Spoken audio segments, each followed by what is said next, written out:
Hello and welcome back to the Grand Prix World Series. My name is Topher Smith and today we are heading to the United States of America for the Indianapolis Grand Prix. We had a really exciting time here last season and we are back again to see if the Indianapolis Motor Speedway will deliver once again. Let's have a quick reminder of the driver standings heading into today's event, starting off with League 2 as always. And after his victory last time out in La Plata, it is Mitch Evans that leads the way on 40 points in the Ducati. Earl Bamber makes it 2 Kiwis in the top 2 in the Jaguar. He is on 37 points, 3 behind his countryman. Marcus Ericsson third in the standings on 33, ahead of Shane van Gisbergen on 32. Jamie Chadwick and Julian Anlauer on 28 points each, but Chadwick ahead on countback by virtue of her victory at the Caribbean Grand Prix. Nick Tandy in the Cupra Kiro picked up his first ever Grand Prix World Series podium last time out and sits 7th in the standings on 27 points. Yeyufe, the winner in Campo Grande, is on 26 ahead of Joseph Newgarden, and Sho Suboi in the Mazda rounding out the top 10 on 10 points. Looking at the team standings, Ducati leads the way on 72 points, 11 ahead of Lola on 61. Jaguar is third on 49 ahead of Cupra Kiro on 36, Saxby on 32. Lancia, a race-winning team already this season, but struggling to pick up points elsewhere, only has 27 points so far. Mazda on 10, Ford also on 10 for 7th and 8th. 40 Corsa on 4 points along with Pacific to round out the top 10. And then 11th for Chip Ganassi on 3 points. Toyota just has the 1 point. And Iron Dames still to get off the mark this season. Could that all change today though? Before we take you through the qualifying results, we have a few driver changes to bring you. The first of those coming at the Ford team, where Zane Maloney has been banned from this race after taking Miki Koyama out of the race in La Plata. He has been replaced by the reserve driver Hailie Deegan, who makes her Grand Prix World Series debut today. And then over at 40 Corsa, we have 2 driver changes. The first of those coming in the form of Louis Delatraz being banned from this race. He was involved with a collision that took Callum Ilott out of the race last time out. So he is now sitting out today's Indianapolis Grand Prix and has been replaced by the reserve driver Abby Pulling. And then over in the other side of the 40 Corsa garage, Dennis Hauger has been dropped by the team, Dave Goddard, giving him a few races at the start of the season to prove himself. But the pace difference between him and Delatraz was too much for the team manager, and he has been replaced by Kamui Kobayashi, making his return to the Grand Prix World Series today. And so we can now take you through the grid for today's League 2 Indianapolis Grand Prix, and it is a pole position for the Lola of Marcus Ericsson, sitting third in the championship and wanting to make some inroads towards his second Grand Prix World Series title. He won a title in Season 3 and he wants to pick up a second one this season. Earl Bamber second on the grid alongside the Swede. Mitch Evans, our championship leader, third alongside Joseph Newgarden, his best qualifying of the season so far. Jamie Chadwick fifth in the second Lola ahead of Shane van Gisbergen. Then Yeyufe Ritoma Miata, Kamui Kobayashi qualifying ninth on his return, a great effort by the Japanese, and Roman De Angelis rounding out the top 10. Julian Anlauer 11th in the Zaxby ahead of Nick de Vries in the Toyota, putting in one of Toyota's best qualifying performances so far this season. Sho Suboi 13th on the grid alongside Jolyon Palmer, ahead of the 2 Cupra Kiros of Nick Tandy and Sergio Sete Camara, those 2 starting 15th and 16th today. Carl Kirkwood 17th alongside Abby Pulling, substituting for Louis Delatraz today. Jordan Taylor 19th and Felipe Drugovich in the Ford rounds out the top 20. And then at the back, Jess Hawkins, Paul Aron, Miki Koyama, Callum Ilott, Zhou Guanyu, and Hailie Deegan for her debut today will start from 26th and last. Well, Indianapolis brought 2 fantastic races last season, and we are hoping for more of the same today. So let's waste no more time. Let's get straight to it and head down to trackside where Tom Cairns is ready and waiting in the commentary box. So Tom, take it away. 2 podiums to his name already this season. Marcus Ericsson on pole with Earl Bamber on the front row again next to him, looking to bounce back after the disappointment last time out in La Plata. The fly floodlights are coming on now. When they go out, we'll be racing for Indianapolis here. Lights are on. Lights off, it's go at Indianapolis. A brilliant getaway from Ericsson, but not as good as Joseph Newgarden, last season's race winner in League 1. It's up the inside of both Bamber and Ericsson, and Newgarden is going to take the lead into turn 1. Newgarden leads in the Jaguar ahead of the Mazda of Ritoyo Miata, who's made a brilliant start as well. He's got in front of El Bamba, who's down to third, and Marcus Ericsson from pole is down to fourth position. So Newgarden leads. It's Miata second, it's Bamba, Ericsson, Kobayashi is fifth, followed by Mitch Evans in sixth place. Race winner last year in La Plata. Jamie Chadwick is in seventh, followed by Shane van Gisbergen, Julian Anlower, and Yi Yifi rounding out the top 10. Jamie Chadwick in the Lola, the race winner in Aruba, is in 7th position. Hoping to make up for the double DNFs in South America. And she's looking to make her way through. She's down 2 positions from her starting spot, is Jamie Chadwick. So the Lolas, neither of them getting off to a good start here. Newgarden isn't complaining though. From 4th position, he has leapfrogged into the lead by turn number 1. You just see Marcus Ericsson tucked up into the slipstream of El Bamba for a moment, but he's going for it on Ritoyo Miata into turn number 1.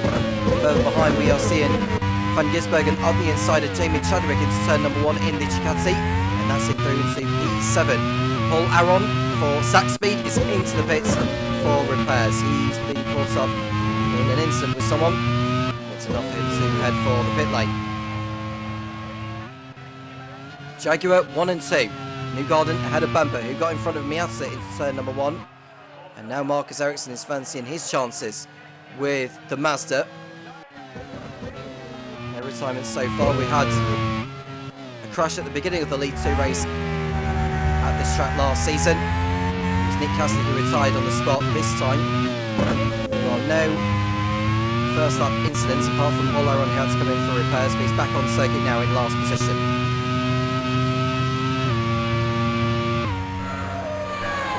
Of Indianapolis they're using is the old Grand Prix road course, which Formula 1 had contested for 8 years, from 2000 to 2007. 2.5 miles, 4 kilometres in total, in this 13-kilometre clockwise configuration. Yifi in the Lancia has sneaked his way through past Julian Anlower in the Sack Speed, and that's enough for the Chinese driver to go through into 9th position. Like Jamie Chadwick and Mitch Evans, he's won a race this season. There are a number of driver changes for this round. Both 40 drivers are replaced. One of them permanently and one just for this round.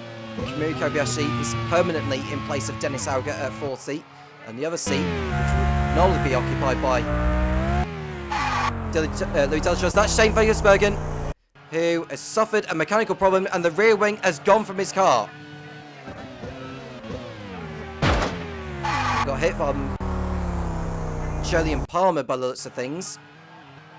Don't think any action will be taken on that, because he did cut across on Julian Palmer as he was pulling off. So I don't expect Julian Palmer to be penalised for that, but it's another retirement for Shane van Gisbergen, which is a terrible shame, considering that Ducati are on the rise at the moment, thanks to both drivers finishing well in La Plata. Mitch Evans on top of the podium, Van Gisbergen in 4th place, but it's not going to be a double finish here. Shane van Gisbergen is the first retirement of the race. The other Ducati of Mitch Evans is running in 5th place behind Ritoyo Miata, who's just been hit by Evans, and the front wing is gone on Miata's car.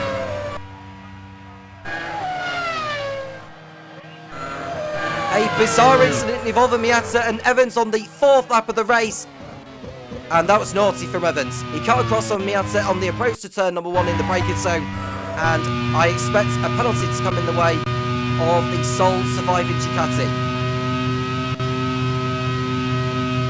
Okay, just cut across. That was not his corner by any means, and that will not impress either Sam Hole or the Mazda team boss, David Yuntz. Evans gets past Miata now, and Mitch Evans has picked up a 30-second time penalty and a back of the grid job for the next race, which will be held in Rockingham next time out.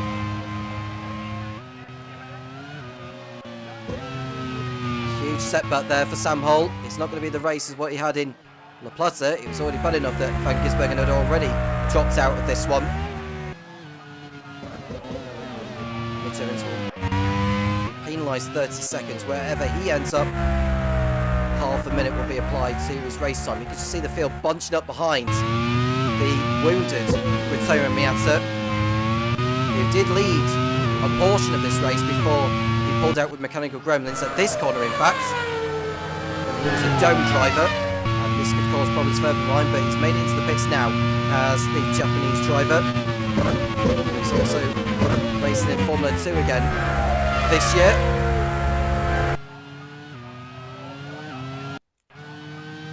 Just saw a change for second place between Marcus Ericsson and El Bamba. Ericsson going up the inside of the Jaguar of El Bamba, and later on the brakes he is through into second place.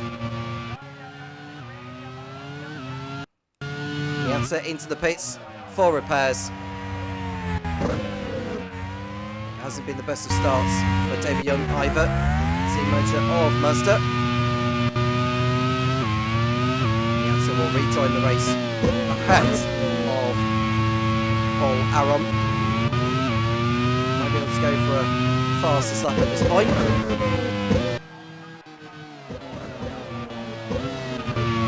It's Jaguar 1 and 3 with Ericsson the meat in that sandwich. Kobayashi having a fine start in his return to the Grand Prix Series for 40, who won at this track last season, courtesy of Luke Browning. You just see the field navigating their way through the hairpins there, and contact is made between Miki Koyama and Callum Ilott. We'll get a replay on the collision. I don't think anything will be taken on this one, because they were all so bunched up. But that was Koyama making up a position at the expense of the Pacific.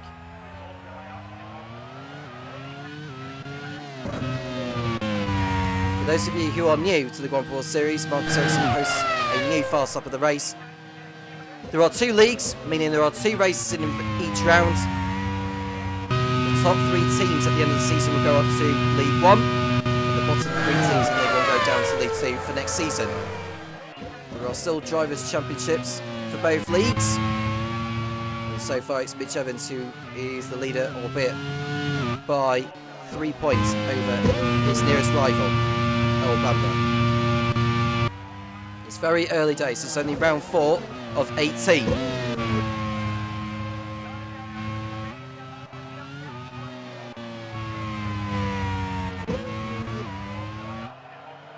So just set a camera.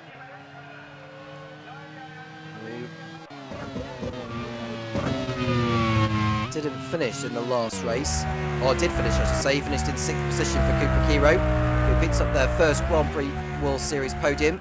It was also the first for team manager Ed Hunter, who after 3 seasons at Real where he couldn't get a podium, has been able to get one with Cooper Kiro this season.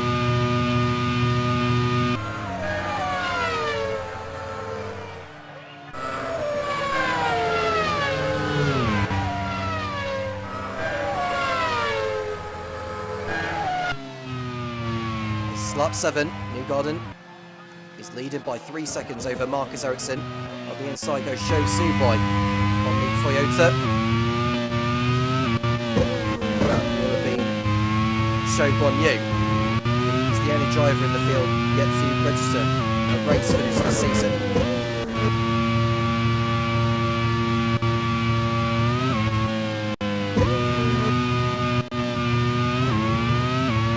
Teams at the top of League 2 are Ducati on 72 points, Lola on 61 and Jaguar on 49. Jess Hawkins, who's running in 21st position. Unlike Jamie Chadwick, whose Lola is on fire, and it's race over yet again for the 3-time W Series champion. Appalling lot for Chadwick, who has had nothing go right for her since she had won in Aruba 3 races ago. An oil leak is the cause.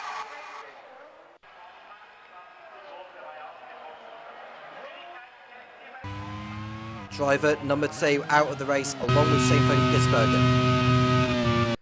Kirkwood in the Chip Ganassi, making a move on one of the Fords. That is Felipe Drogovic, who's got a new teammate for this round of Hailie Deegan, the motocross driver, substituting for the suspended Zane Maloney.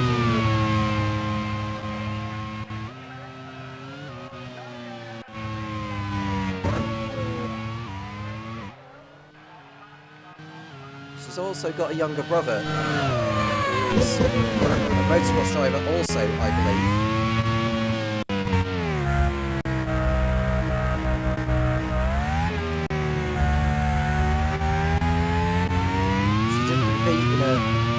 Race in Indy Lights. She has done already this year. She's done one race. She's also raced in the Truck Series, the NASCAR Camping World Truck Series in 2021 and also in 2022. So she comes in with a somewhat of a different background to most of the other drivers in the field. As long as she's a motor racing driver, that's all that matters as far as the Grand Prix Series is concerned. An overtake also from one of the Cooper Kiros. Nick Tandy's gone through on Zhou Guanyu for 13th.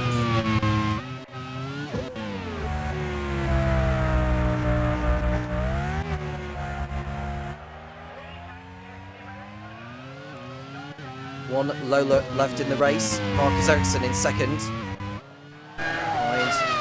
Joseph Newgarden, and Ericsson's gradually been able to get the gap down. It's now only 2 seconds between the home hero and the Swede. Joseph Newgarden, who's won the last 2 Indy 500 events. He'll be going for a hat-trick this year. He's also looking to make it 2 Indianapolis Grand Prix wins in a row. One in the League One event for Leighton House last year. To replicate it for Jaguar this time around in League 2. See the 2 Chip Ganassi swapping places. Jordan Taylor is back in the seat after missing La Plata due to suspension. It's his brother Ricky Taylor in the car last time out, finished in the points. Now Jordan is back in the seat Indianapolis onwards. Julian Andlauer has had a promising start to life in the championship. After 3 races, he's finished in the points in each of them. 7th in Aruba, 4th in Campo Grande, and 5th in La Plata. Last time Zach Speed failed to score points in the Grand Prix Series was here at Indianapolis. Cars scoring points that time around, and one driver who is beginning to struggle now is Sho Suboy, who is suffering some form of mechanical problem, and it's going from bad to worse for Mazda here. Sho Suboy, who's been on a run of form actually in the last couple of races, but he's not having the best time of it here, and I'm not sure if he's going to be able to get round in time, you know. He's already gone past the pit lane. It's a short shot. No, the car's on fire. Sho Suboy is out of the race for Mazda.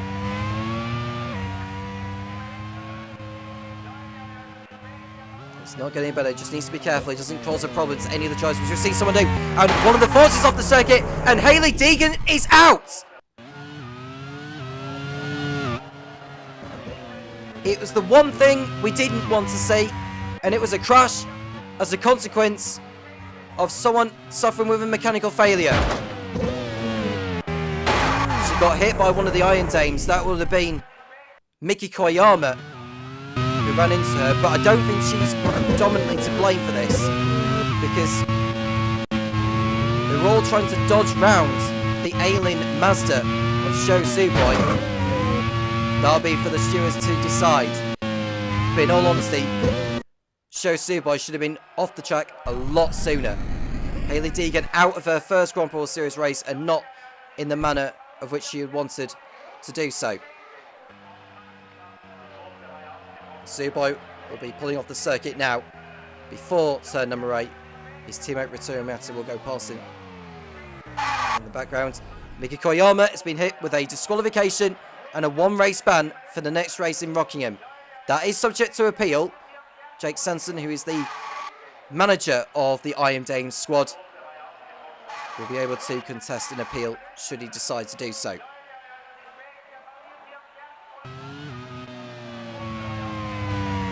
Joseph Newgarden in the lead. I think Paul Aron is already a lap down, which is interesting. He must have been in the pits again.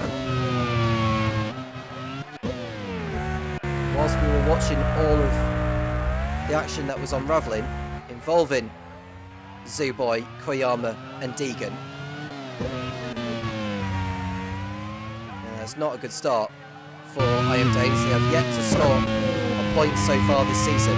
The only team in League 2 yet to score a point. In fact, out of all 26 teams in the Grand Prix Series, Ericsson's got the gap now to 1.4 seconds on Joseph Newgarden. It was 1.2 in the last set, so it's gone back up again. Newgarden thinking about the strategy side of things. I wonder if Ericsson may be on a lighter fuel load at this stage compared to where Newgarden is at.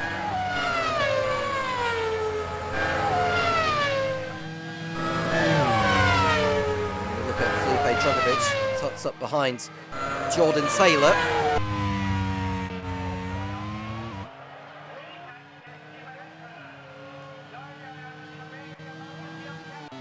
There is the Jaguar, and there is the Lola. Newgarden coming into this round with 12 points to his name. Ericsson has already picked up a non-finish this season in Campo Grande. Third in the championship on 33 points. Hasn't scored a pole position or a fastest lap yet this season.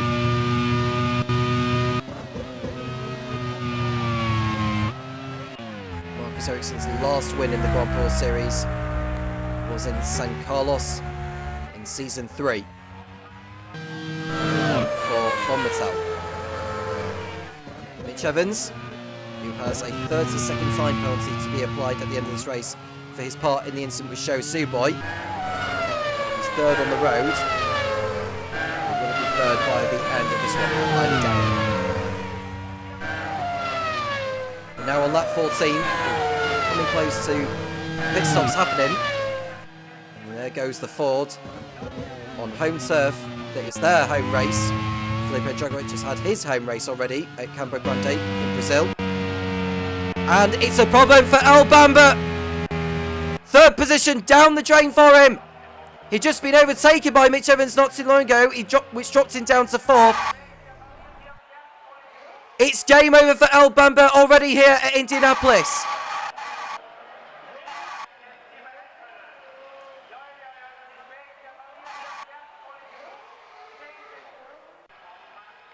Another early retirement for him.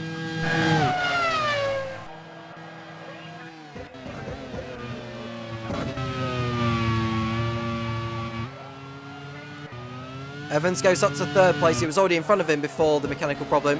Yufi now up to fourth. He's got by Kamui Kobayashi actually, so he's been quietly moving his way through the field. It's Julian Anlow in sixth place, so we look at the list of retirements and someone else has hit trouble. It's another one of the home heroes. It's Kyle Kirkwood in the Chip Ganassi. Already gone past the pits, and he's the next casualty to fall from this. He's held his teammate Jordan Taylor's been overtaken by Jess Hawkins at turn 1. Now he's got to be careful. He does not do what Sho Suboi has done. His car is on fire as well. The Pacific goes through. Miki Koyama will be heading through very, very shortly.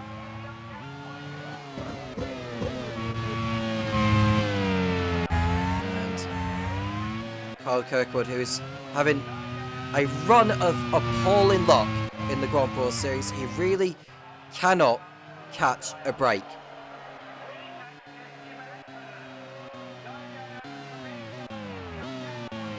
Out goes the Chip Ganassi.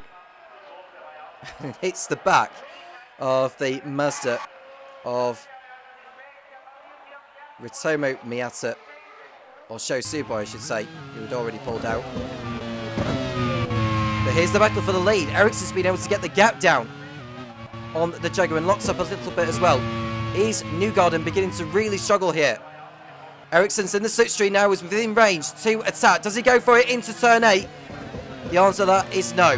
But by the time they come onto the pit straight, that's when I think the Lola will strike.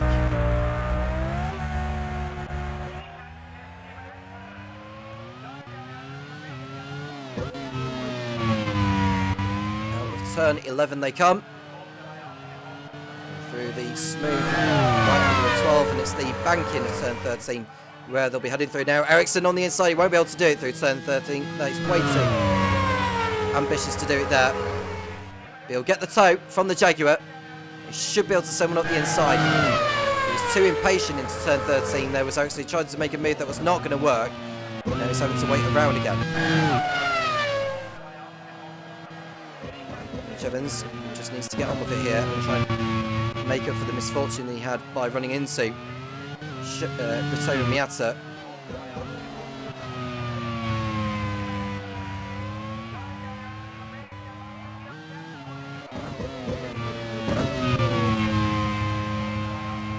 We've lost in this race so far. We've lost Kyle Kirkwood, we've lost Earl Bamber, we've lost Sho Suboy, we've lost Hayley Deegan, we've lost Jamie Chadwick, and we've lost Shane van Gisbergen. That's 7 I've counted. We've also got the disqualification for Miki Koyama to add to.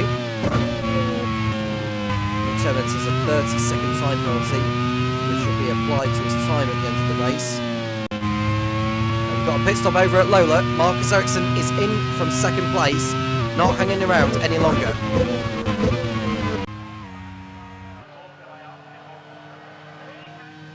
Which will allow Mitch Evans to go through into second position. Where will the Swede rejoin in this? Vitally important that he gets out in clean air here. He won't get out of Abby Pullen, I don't think. And talking which of Abby Pullen, she's doing a fine job for the 40 squad. She may only be in for one race, but she's doing a really, really good job so far. This is by far the best we've seen from Abby Pulling compared to what we saw from her when she was racing for LaRousse last season.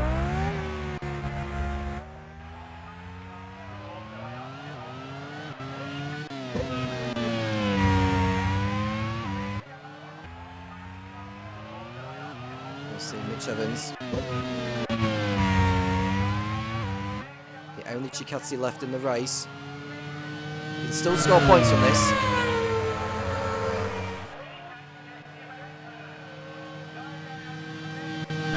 Newgarden in from the lead, which will see the race winner from last time out in the Platte take over at the head of the pack. If we go up into second place, Communico in third. 40 hoping they can pick up their second win in the Grand Prix Series on the track where they won their first. Pulling comes in for 40, as does Andlauer. Ericsson is in 8th position on the road. And has he done enough to get in front of Newgarden? The answer to that question is no.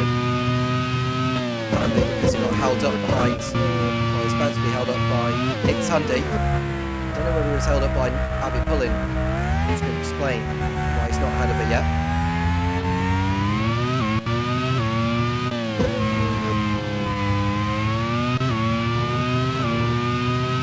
Let's continuing on for now. Does he decide to come into the pits? The answer is no. He's continuing on for another tour at least. If he stays out. Behind Yiffy on the road is Paul Aron, who has already pitted twice in this race, hence why he is down a lap on the leaders.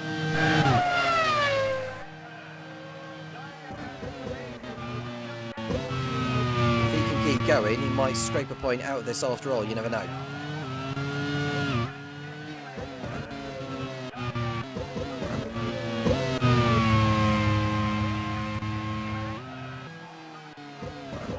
it's Ericsson on Tandy, who was yet to stop in this race. And that move was coming all along.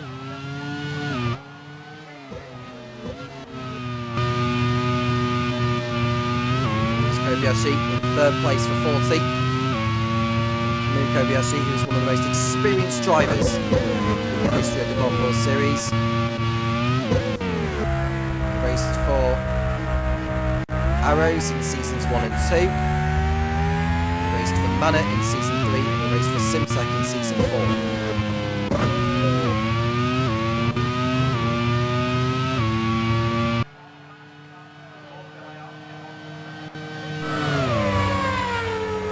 He's competing in his 61st Grand Prix Series race. I'm just trying to get my stats up for the time being, so just bear with. It's his 63rd Grand Prix Series race, and that's the most of anyone has been able to do in the Grand Prix Series in Grand Prix Series history. You've got Mitch Evans and Sergio Sette both in the pits, which will allow Yi Yiffy to go into the lead.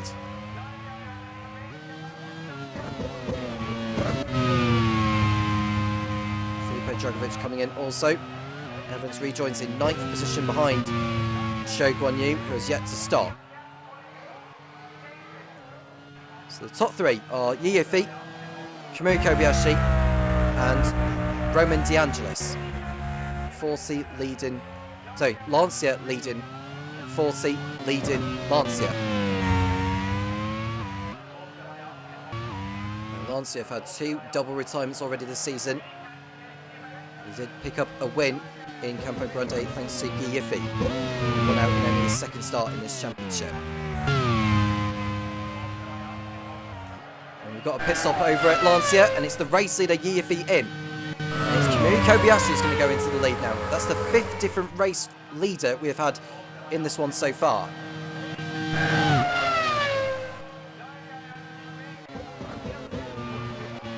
DeAngelis will go through into 2nd place.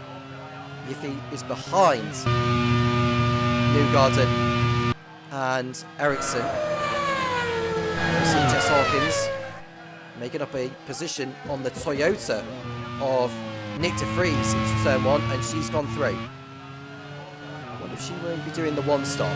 If she is, then that could be what get Iron Dames their first points of the season. Lighter on fuel now, considering how much fuel she's been able to burn off.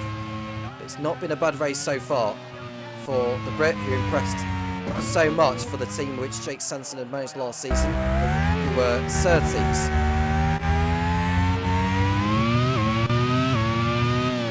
Ericsson is 1.1 seconds behind this man, Joseph Newgarden. 1 Jaguar and 1 Lola left in the race. 2 net race leaders of this race. Yi Yiffy running in 9th now after his pit stop. He's ahead of Jordan Taylor. It's Mika Koyama, the next car behind. There's a pit stop happening. And it's over at Iron Days, and that'll be Jess Hawkins coming in for her first pit stop.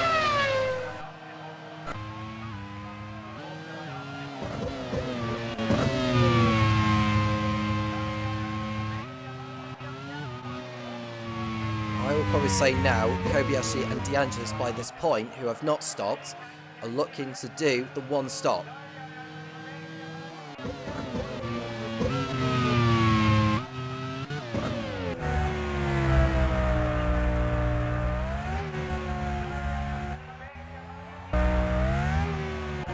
Newgarden has got Ericsson all over the back of him now. It looks like Ericsson has the upper hand in recent laps compared to Newgarden. So we'll see how this plays out. They are catching up to Kobayashi and DeAngelis very shortly. The gap between DeAngelis in 2nd and Newgarden in 3rd is 3.5 seconds. It won't be long before we see Kobayashi and DeAngelis in the pits for their only stops in this. And they could have a role to play in how this race gets decided as well.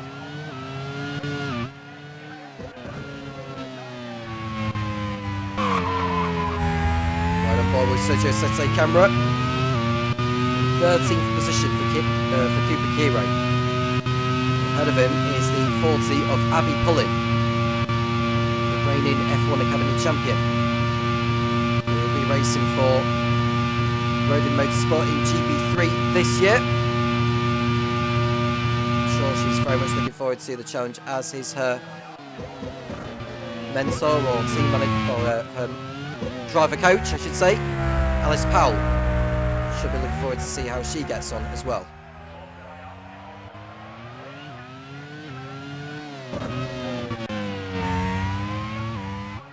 There's the Jaguar and the Lola.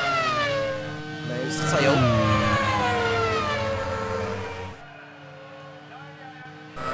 He's got to get down on DeAngelis. He's running about 2 seconds. Now it's important for DeAngelis to remain in front of him if he wants to win this one. There's Yiffy. He's got a Toyota in front of him. Nick DeVries is the name. Showed one who's already been in the pits for a stop. DeVries has not yet.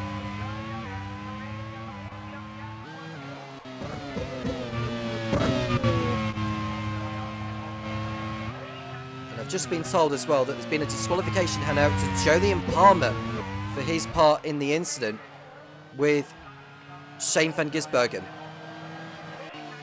I totally missed the message from race control because I was busy looking at incidents that were happening, but Palmer is excluded from the race result whatever happens from here, but that is also something that can be appealed by the team manager, which is Kevin McMullen.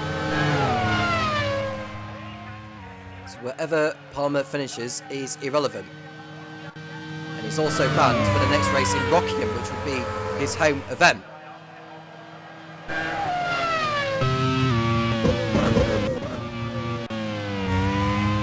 Goes Sergio Sette camera on Abby Pulling for 12. Got a pit stop over at Lancey now. Roman DeAngelis is in. He was in second place before he darted into the pit lane. Kamui Kobayashi remains out there for another lap.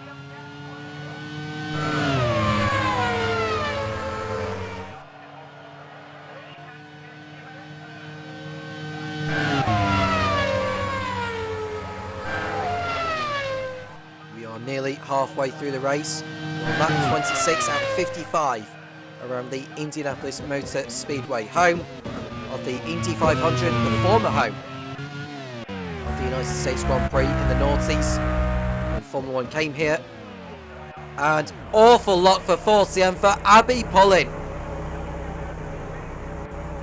Running in the points for a long period of time, and now Mechanical Gremlins have deprived her of a points finish here. Abby Pulling retires with gearbox problems. Not a good sign for team manager Dave Goddard.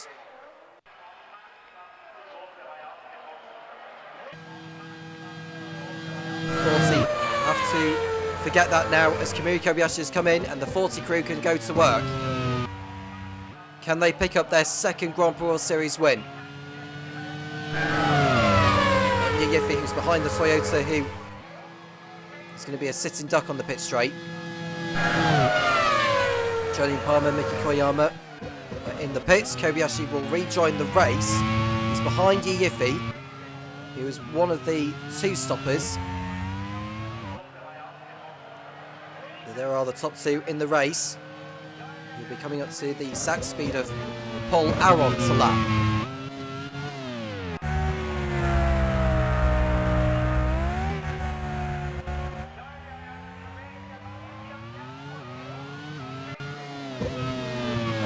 The latest driver to pull out of this.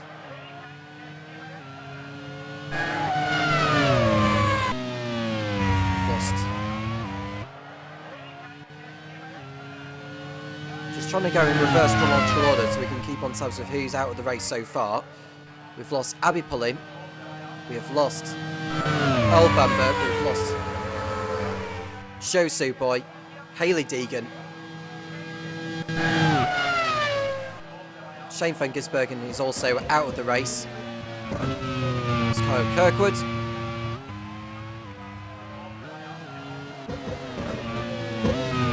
I think we've had 8 retirements so far, plus the 2 disqualifications for Miki Koyama and Julian Palmer.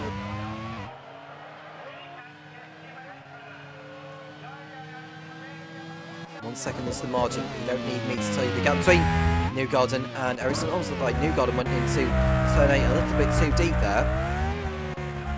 He's able to keep the car on the course.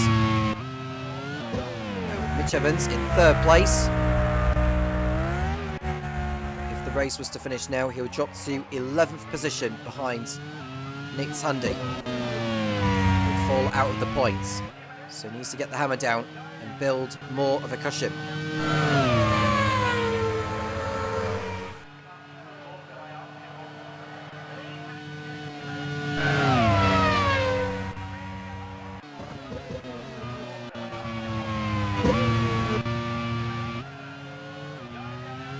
Ericsson up ahead, still has Joseph Newgarden in his sights.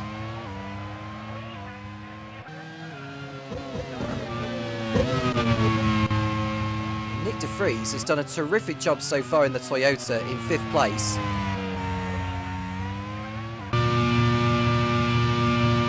Further behind we see Jess Hawkins still struggling to make her way through the field as we speak. She's behind Felipe Dragovic. She's pulling out alongside him now, and this is a chance for her to make her way through. And she does it into turn 1. Nice overtake from behind Dane's driver. She can go after Joe Bonnu.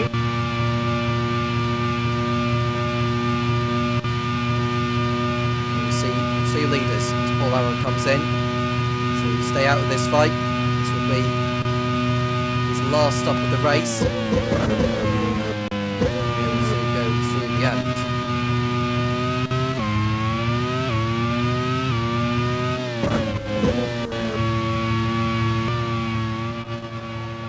See Mitch Evans in 3rd position.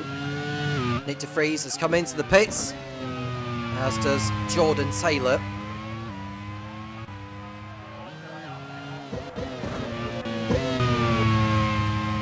Both will drop out of the points.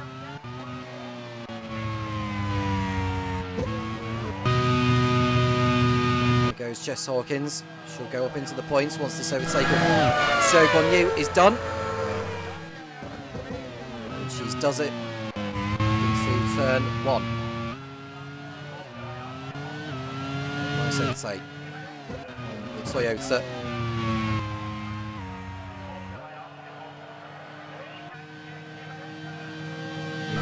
Ericsson through the banking, completing their 30th lap. Do get involved in the live chat. Let us know who your money is on for the win here. There's the League 1 race to come later on, so do not go anywhere. Mitch Evans holds the point for the fastest lap.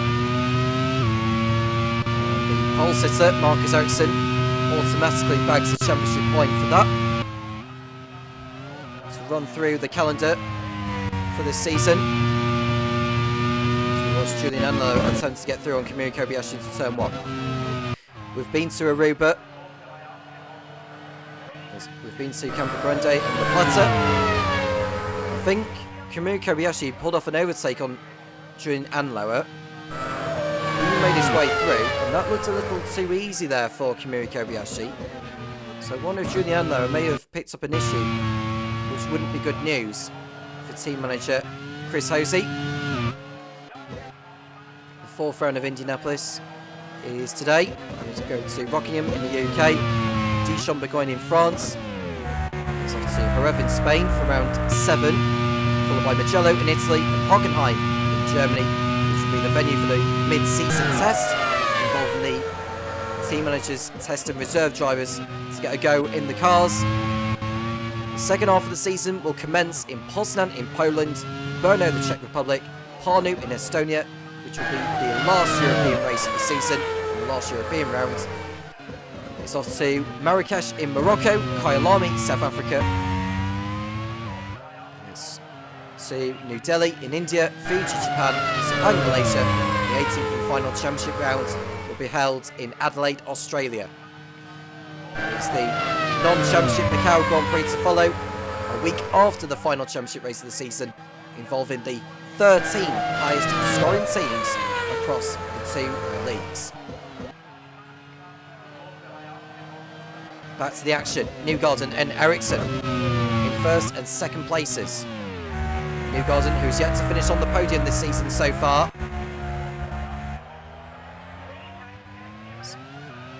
He's hoping to change that here. Came into this round on 12 points, sits in 9th in the championship. Won't be in the championship lead by the end of today, whatever happens, but he'll take a giant leap forward, that's for certain.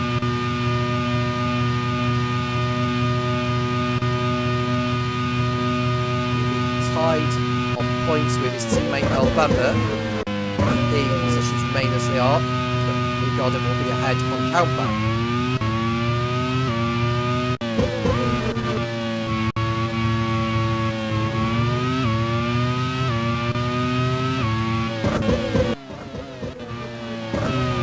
Another good race so far from Ericsson, showcasing the consistency that he had with Von Mittel in Season 3.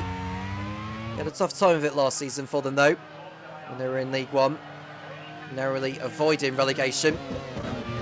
But Marcus Johansson, the team manager of Lola, hiring his services for this campaign.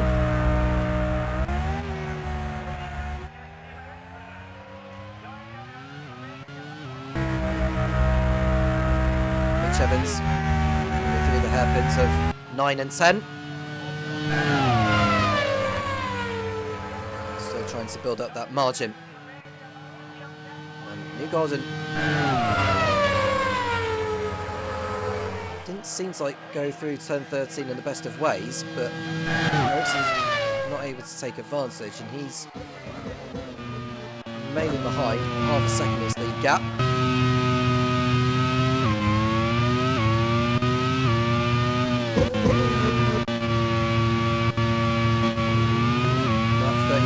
When are we going to see either of them into the pit lane? There is one who's looking to do pit stop first. It's going to be Ericsson. Have to bear in mind about track position. Should be alright now for track position, because there's a big gap between Yiyifi in 4th and Kamui Kobayashi in 5th. But remember, Kamui Kobayashi, we expect to see go to the end on the current set he is on.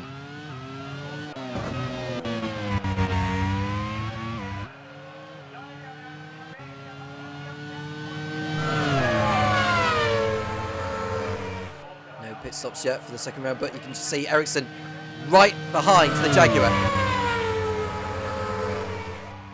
Here we go then from the Lola. Marcus Ericsson on the pit straight. Goes for the lead of the Lead 2 Indianapolis Grand Prix. Up the inside goes Marcus Ericsson, and he is into the lead ahead of Joseph Newgarden. The mover's coming all along, but the pole sitter is finally back at the head of the pack. It's Lola's second victory of the season coming their way here.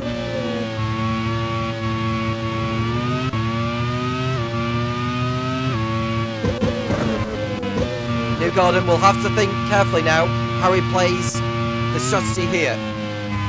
Does he decide to pit in ahead of his rival?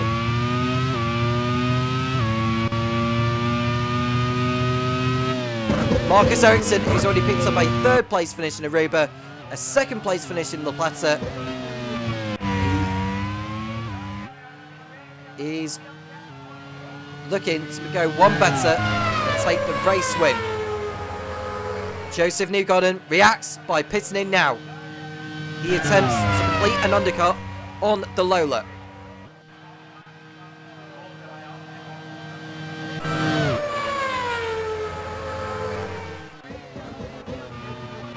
Mitch Evans is also in for Ducati, so at least Newgarden won't have to contend with him. Yiyifi will go into 2nd place in the Lancia. We want to see Kamui Kobayashi. I think Newgarden will be fine from him. What's coming out now is Joseph Newgarden, and he is ahead of Kamui Kobayashi.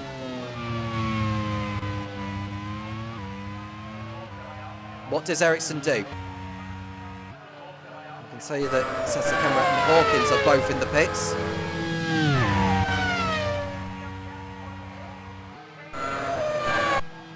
You see the Mercer of Ritomiata going for it on Julian Palmer into turn 1. It's been a low-key race for both him and for Mazda, but he's got through on the Pacific into turn 1.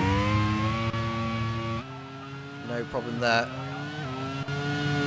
from him, who is looking to bag a point at last. Something which he's not been able to do so far this season. It's Sho Suboy who's been scoring the points for the team in his maiden campaign.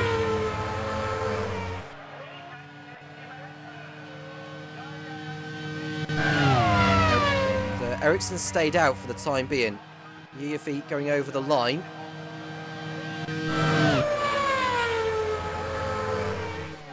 Yuifi was one of those that pitted later than the leaders in the first round of stops. I expect Yuifi to remain out for the time being. He's got good track position, which could help later. It's handy for Kupikiro in from 8th position.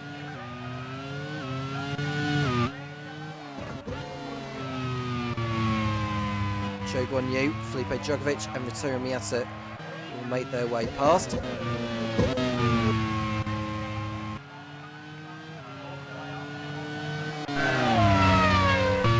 We are seeing pit lane activity over at Lola right now.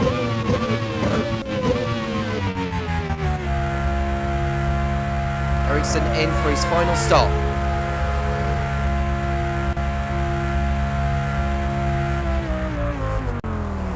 Stops, get the marks.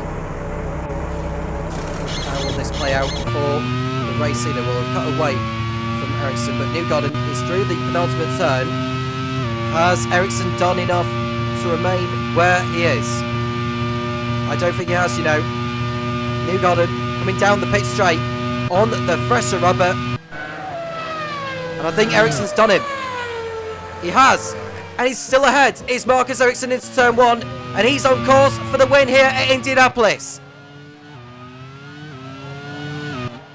It was close before the round of stops had arrived. It's just as close as it is afterwards. Ericsson leads. Newgarden is second. And if Newgarden is going to win this one, he'll have to do it on the circuit.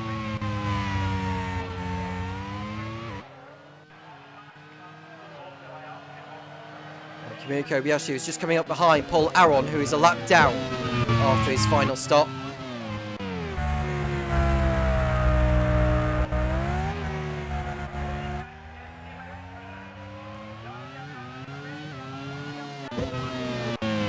Mitch Evans, who is in 4th position ahead of Roman DeAngelis. He's just passed him actually on the fresher rubber, and now he can go after Kamui Kobayashi. If the positions remain as they are, Evans will fall out of the points. Julian Palmer and Miki Koyama will be excluded from the race result.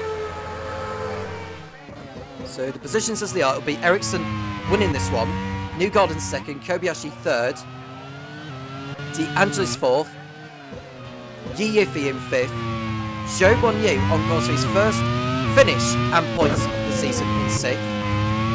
Just saw an overtake there. I think one of the Kubikiros going slowly there.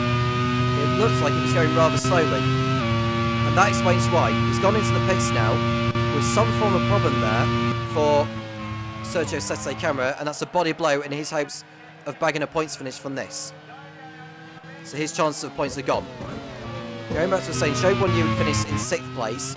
Nick de Vries will be in 7th position. Julian Andlauer will be 8th.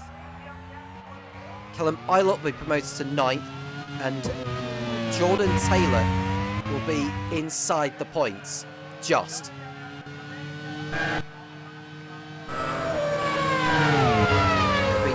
Mitch Evans in 11th place. All of that could change as we see Sette Camera come out of the pits ahead of Ericsson, which will not please the Swede. Kobayashi puts a lap on Paul Aron, who's had a day to forget again.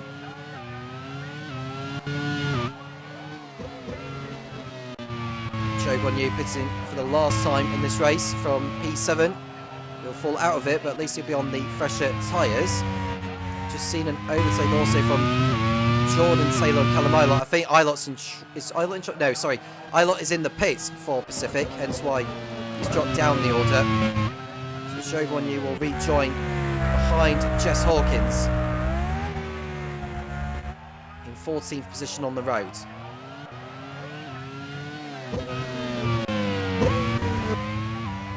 We haven't had a retirement since Abby Pullin dropped out around about 15 laps ago.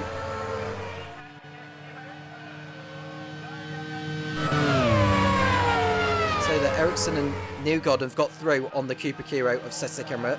It's a straight fight to the checkered flag.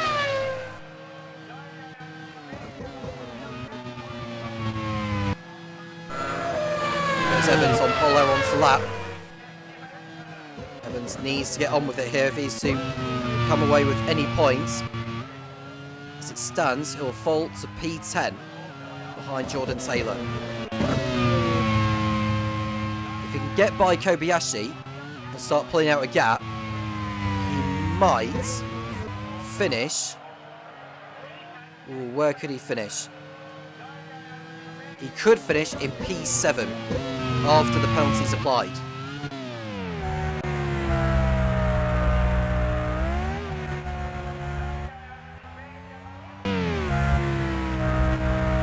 Kobayashi is only 8/10 clear of Evans. I don't think it'll be too long before Evans decides to have a go. Shogun Yu gets overtaken by Felipe Dragovic into turn 1, which is rather strange because he's only just pitted as the Chinese driver. His chances of points are beginning to fade away.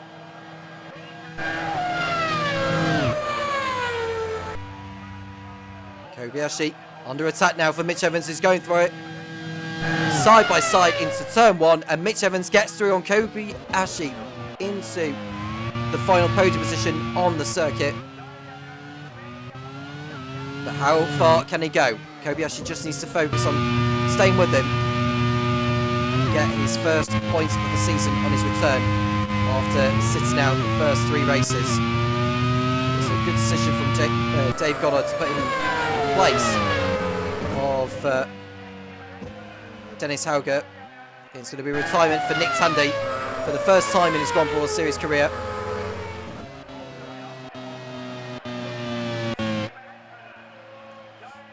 He's the 9th driver to drop out.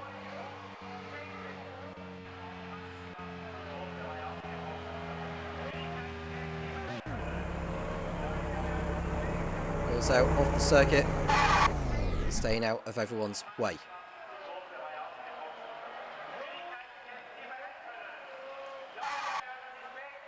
1.9 seconds is the margin between Marcus Ericsson and Joseph Newgarden. And just to correct myself, it's Rito Miyata who's the only one left in the race for Mazda, not Sho Suboi when he was fighting with... Well, I may as well take that back now because Rito Miyata has picked up an issue and he's going to drop out, and it's going to be a double non-finish for David Young's team.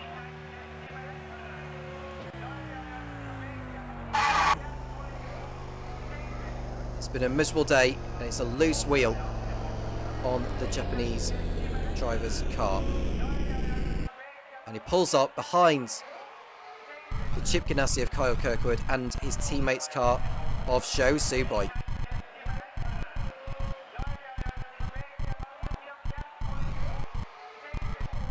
They're trying to make space for all 3 drivers, which is something that we saw in the League 1 race in La Plata. We had like 4 cars parked up, and the marshals weren't able to move the cars out of the way. Miyata's car is out of the way now, so we should be able to cut back to the action. Ericsson is increasing the margin over Joseph Newgarden. It's 2.5 seconds now, nearly.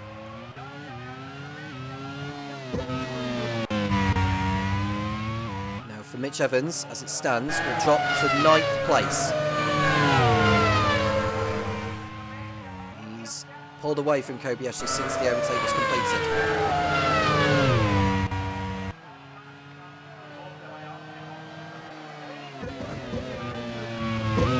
Marcus Ericsson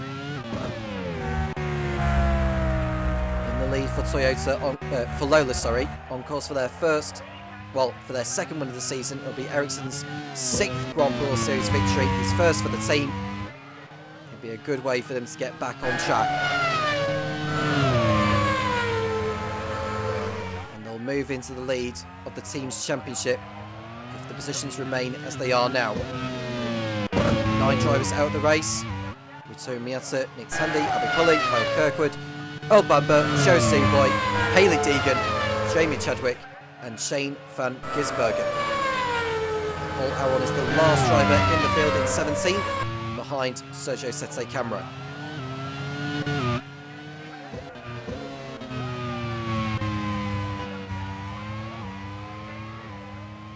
Julian Anlower, who is in 9th position for Zach Speed. Good enough to keep the team's points run going. Julian Palmer, who will finish 7th on track with the way things are going, will be excluded from the race result for taking out Hayley Deegan. And there goes Julian Anlower on Nick de Vries for 8th. That's a nicely performed overtake from the Dutchman.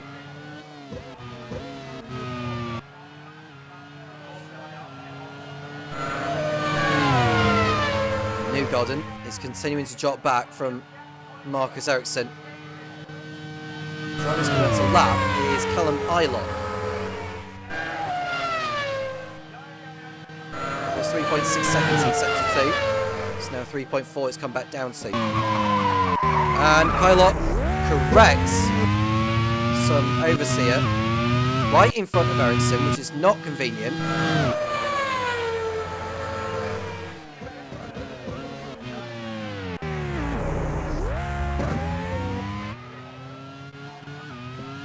Going through each of the setups for the teams. I nearly forgot about that. Pacific are running a maximum top speed setup for this. Zach Speed have gone for neutral. 40 have gone for mid top speed, which is the second highest in terms of the top speed downforce setup. It's the neutral setups for both Lola and Lancia. It's mid-top speed for Ducati and Jaguar, maximum top speed for Chip Ganassi and Toyota, and it's mid-downforce for Iron Dames, and it's mid-top speed for Ford, Cooper Kiro and Mazda.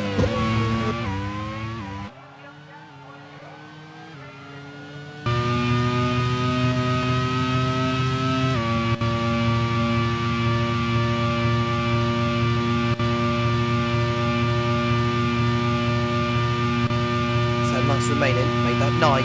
Ericsson over the line. The gap has come back down. It's 2.9 seconds, and Ilott has just unlapped himself on the Lola. Ericsson will be displeased with this, as will team manager Marcus Johansson, but he is allowed to do that, is Ilott.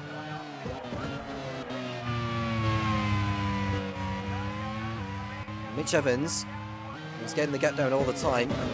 He's 10.2 off the lead, and Ilott is continuing to hold up Ericsson. He's letting through now, but that has cost Ericsson time. Evans has done enough. I think with the way things are going, he's on course for P7. Anlower gets through on Julian Palmer.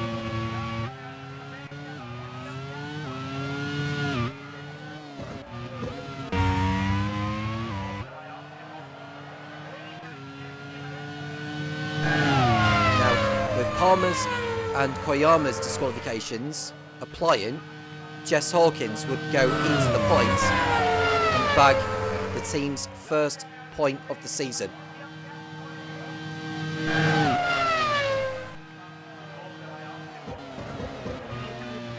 Toyota on course for points. De Vries will be promoted to 8th.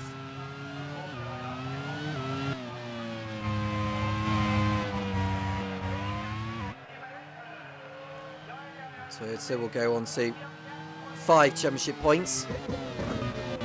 Foggy and Chip Ganassi, who are on course for a point today as well. Pacific aren't going to be scoring. 40, however, will be scoring heavy thanks to Kamui Kobayashi getting a podium once Evans' time penalty is applied. There goes Newgarden getting through on Ilot at last. Ilot trying to get back through. Let's do so this time around.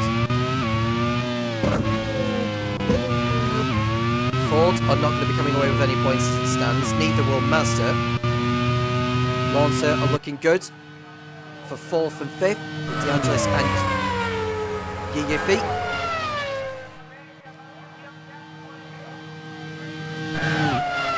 Cooper Kiro are not going to be scoring for the first time this season.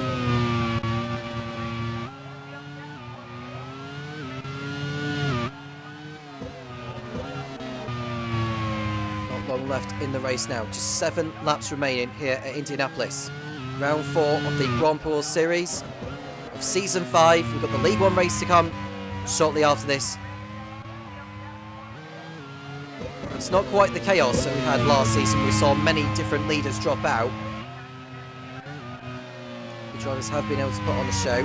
We expect to see 17 cars make it to the end before disqualifications apply for Julian Palmer and Miki Koyama. Talking of which of Miki Koyama, she recently competed in a Ferrari challenge race at Suzuka during the Japanese Grand Prix weekend. She won at least one of them. She might have won both of them. She did a very, very good job.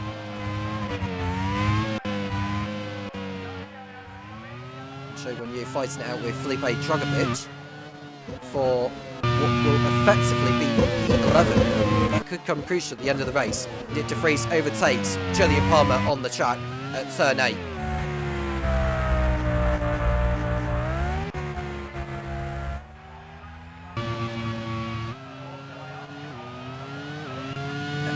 Mitch Evans has done enough to get the gap on Julian Anlower as we speak.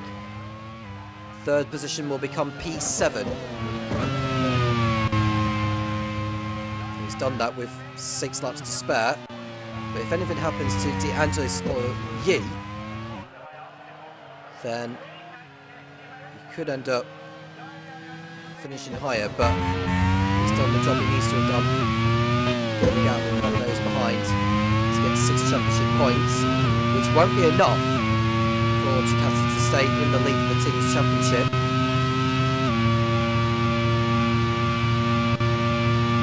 Evans has the point for the fastest lap to go with his 6 championship points. Ducati will move on to 79 points. And Lola with the race win here and pole position.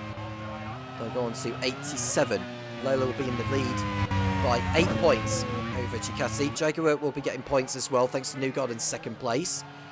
Moving them on to 67. There'll be a big gap to the rest. Should things stay as they are. We see a change for position between the 2 Lanciers, in fact, as Yi Yiffy goes through on Roman De Angelis for 5th place. That's partly because De Angelis got held up behind the exact speed of Paul Laron, who is a lap down.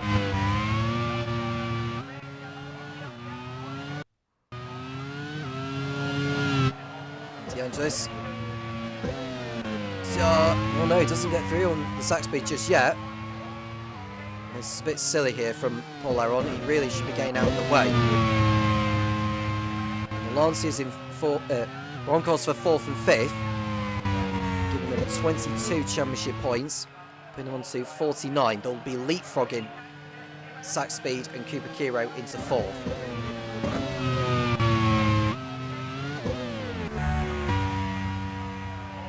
Ericsson's got the gap back up to 3.3 seconds over Joseph Newgarden. He looks to be consigned to a 2nd place finish, but he'll do.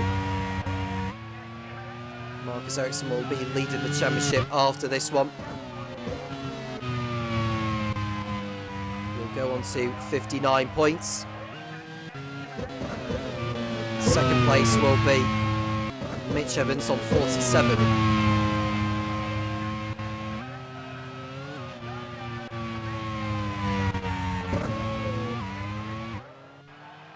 Yiffy will go on to 3rd place.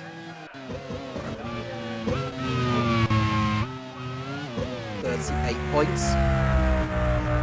So the championship standings will change quite drastically after this, with Earl Bamber not scoring. Mitch Evans having quite an off day following the contact he had with Ritoya Miyata, which set the master driver back.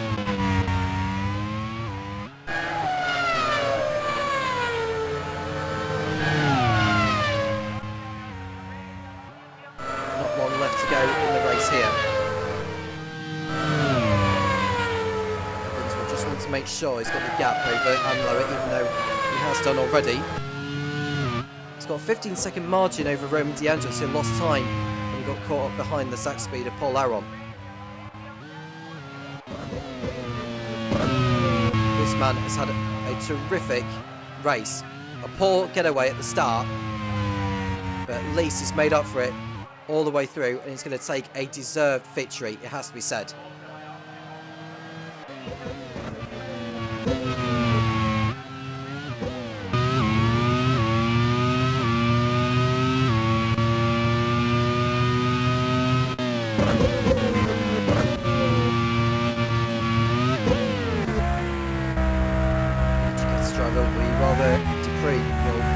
He'll feel rather unhappy with the decision to give him the time penalty and also the back of the grid shot for Rockingham. He's still continuing to score points. Go to Rockingham next, which should be a circuit where we see a lot of overtakes at. It's another new venue for the Grand Prix World Series. Let's go with it. We see Joseph Newgarden in the Jaguar in second place. A man who will be losing the 2 championship points that he would be getting here, Jolyon Palmer.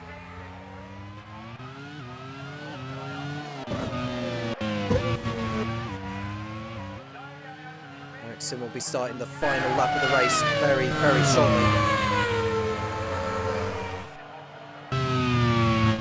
Here he is, look. 4 seconds in front of Newgarden. He's not going to be caught from there, unless he makes the daftest of mistakes.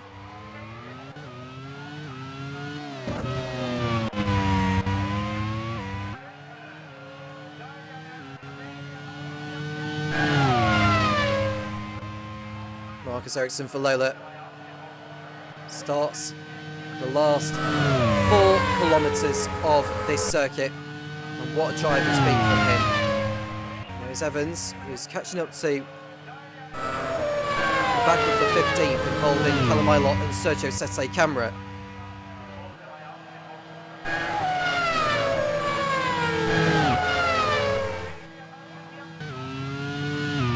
There's Newgarden. He can go for his first podium of the campaign, but it's not going to be the win here like it was for him when he was a Leighton House driver last season.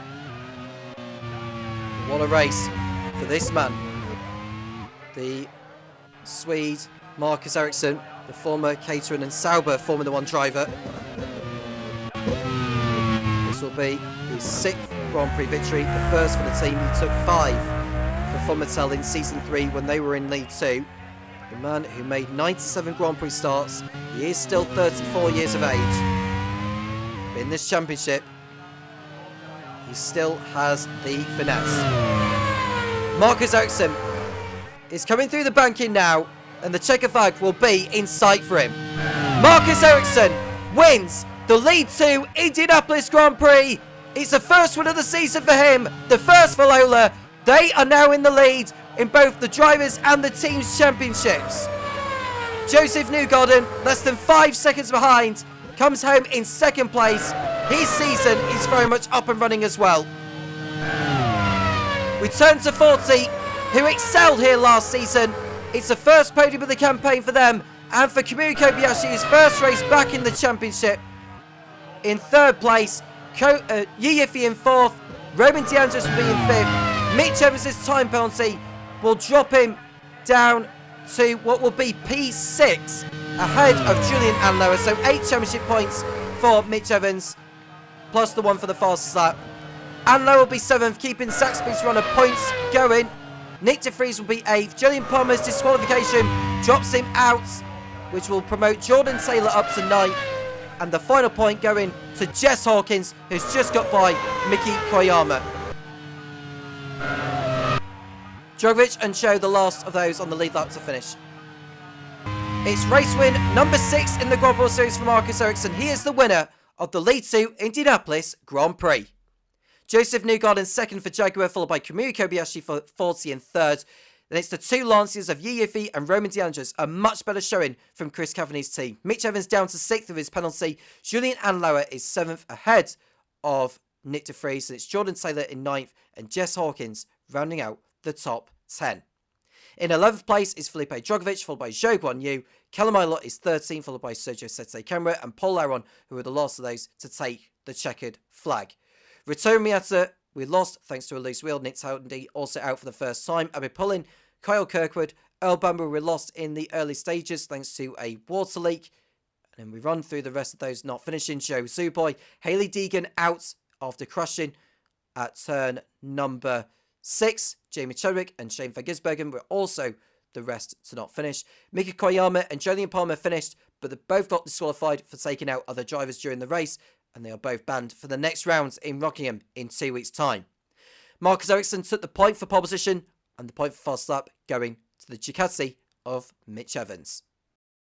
A fine return to form for Lola after the disappointment they had in La Plata, but Marcus Ericsson has finally got his name back in the spotlight in the Grand Prix Series in League 2 for his new team. Lola are into the lead of both the Drivers' and Teams Championships. A fine day for them. A shame for Jamie Chadwick pulling out so early, but Marcus Ericsson is very much confirming himself as a championship contender after 3 podiums from 4 in Season 5 this time around. It's time to run down on the Drivers' and Teams Championships in League 2 in the voice of Topher Smith, and we'll be back for the League 1 race very, very shortly. So Marcus Ericsson becomes our 4th different race winner this season in League 2 with a fine drive here at Indianapolis, beating out Joseph Newgarden, who picks up his first podium of the season, and a great drive as well by Kamui Kobayashi in his first race back for a new team in 40 Corsa. He gets on the podium, so a massive well done to him as well. But what has this race done to the drivers and team standings? Let's take a quick look.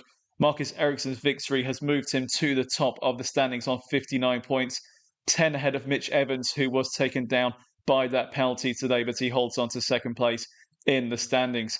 Yi Yuffie scores more points today to move himself up to third on 38, 1 ahead of Earl Bamber, who retires for the second race in a row today. Julian Andlauer, continuing his consistent season, is 5th in the standings ahead of Shane Van Gisbergen on 32. Joseph Newgarden's podium moves him up to 7th on 30. Jamie Chadwick, another frustrating race for her today. She is 8th on 28 points. And then rounding out the top 10, Nick Tandy on 27. And Kamui Kobayashi with his podium puts him straight into the top 10 in the standings. And as far as the teams are concerned, Lola has taken back the lead in the team standings on 87 points, 6 ahead of Ducati.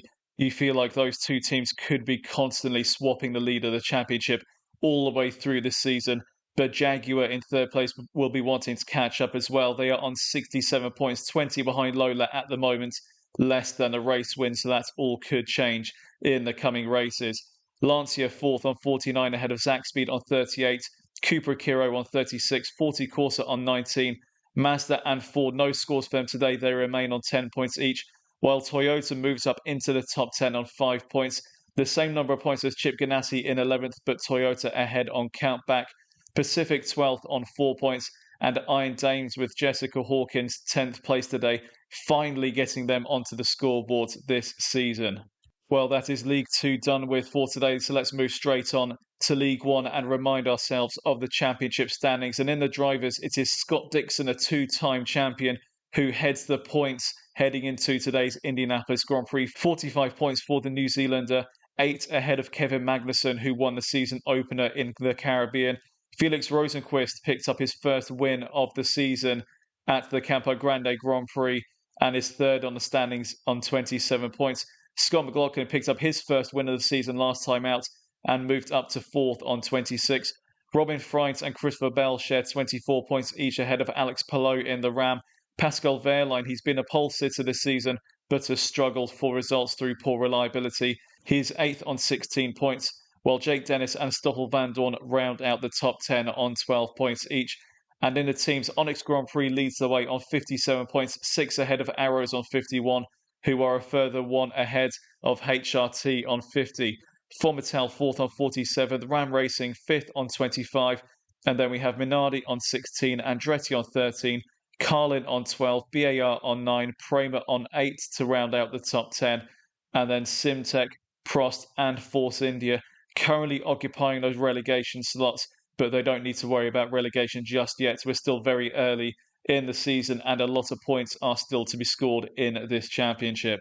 We have no driver changes for the League One race today, so let's get straight to the grid, where Felix Rosenqvist in the Arrows has taken his second pole position of the season, just ahead of Scott McLaughlin in the HRT, looking to build upon his victory last time out in La Plata.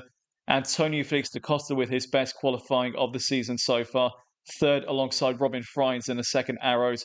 Kevin Magnussen fifth ahead of Kevin Estre, the two Kevins occupying row 3 there. Christopher Bell 7th ahead of Scott Dixon, our championship leader, while Jean-Eric Verne and Pascal Wehrlein round out the top 10. Raffaele Marcello in the second Force India is 11th ahead of Linus Lundqvist, who picked up his maiden podium at this track last season. Mahavir Raghunathan 13th alongside Jake Dennis. Ryo Hirakawa 15th in the Minardi ahead of Sebastian Buemi, our reigning champion. A little bit of a better qualifying effort from him today, but still disappointed to be down in 16th.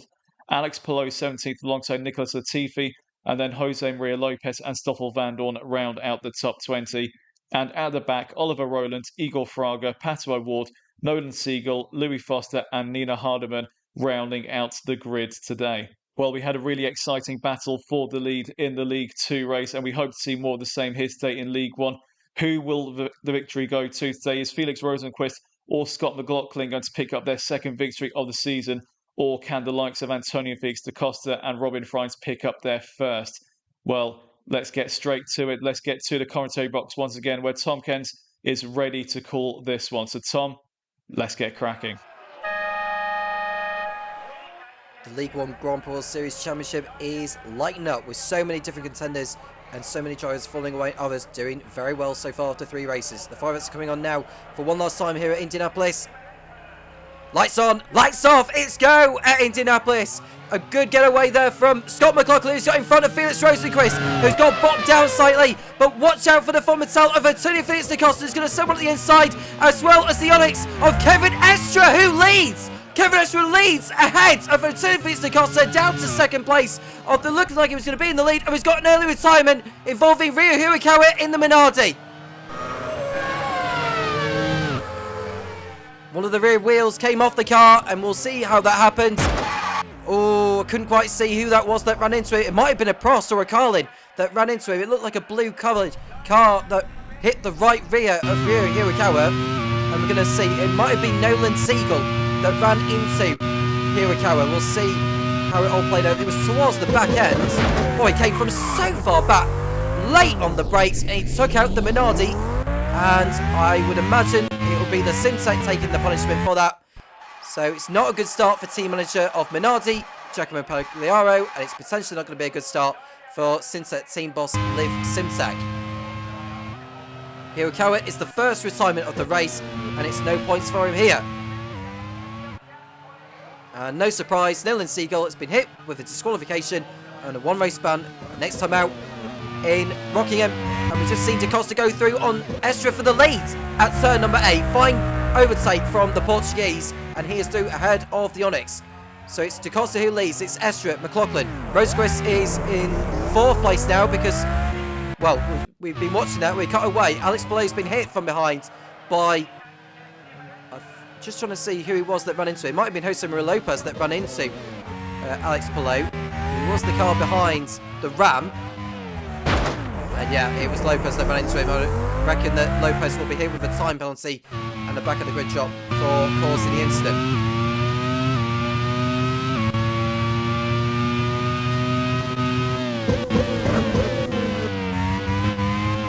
Here is an onboard of the Prost, not able to get the car slowed down and just took the rear wing off the Ram.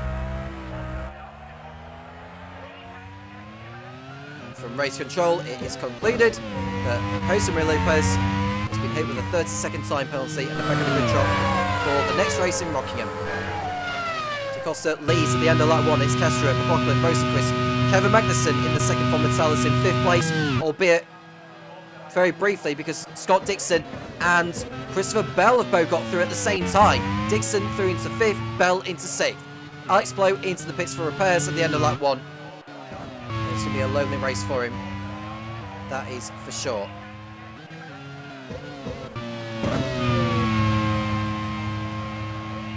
What a start for Antonio Costa as it was for Kevin Estra, albeit it proved to be short-lived for Estra. That tells you about how competitive the grid is this season. Up the inside goes Rosenquist on Estra into turn 8 and he's through. Nicely done there from the Arrows pilot. Felix Rosenquist through into 3rd position. And further behind we've seen Kevin Magnussen and Matt Viragonathan toe-to-toe. Side the points also are Robin Frines and Sebastian Buemi, the reigning champion who has yet to finish a race this season so far. He needs to get some points here to keep his hopes of the championship alive, but it's proven to be a long, long way for him and for Prost, who picked up only 7 points so far this season, and they are sitting second from bottom in the team's championship. We've seen another overtake also from Robin Frines on Matt Viragonathan, that's for 8th place. Field forcing their way through.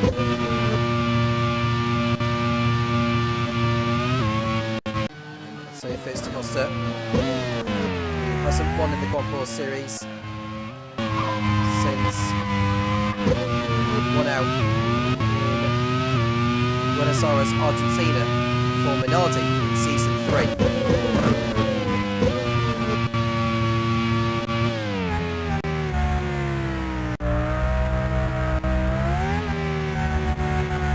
With Nicholas Latifi, who's in 11th place behind Sebastian Buemi. He's got Viragonathan ahead.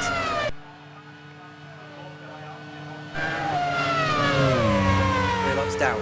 Costa ahead of McLaughlin, the race winner last time out in La Plata. Scott Rosenquist up behind. Now is Rosenquist going to go for it into turn 1? Not this time around. I wonder if Rosenquist has got a lighter fuel load compared to the leaders, because his pace is so strong. And there's an incident at the back, we'll find out very shortly. And Bell is off the circuit. It's a spin for the HRT driver. Another mistake from the American on home turf, going for a spin. It's back on track now without any further damage. He's in 24th position. Driver behind him is Alex Below. The inside goes Rosenquist on McLaughlin. Rosenquist is flying in this race. Passing cars one by one. We see Lee Lundqvist, who shone on his debut last season for Andretti. In 13th position here. It's Rosenquist. Winner in Campo Grande, going for win number 3 of his career and the 2nd of the campaign. So if it's Costa with a new fast lap of the race.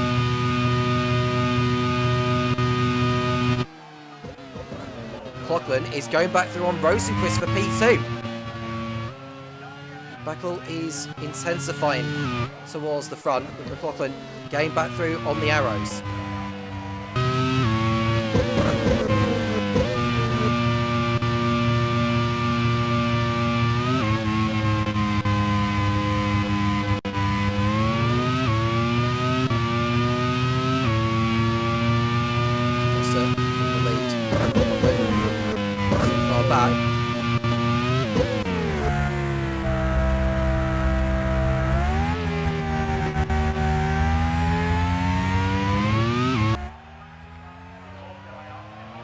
In P3.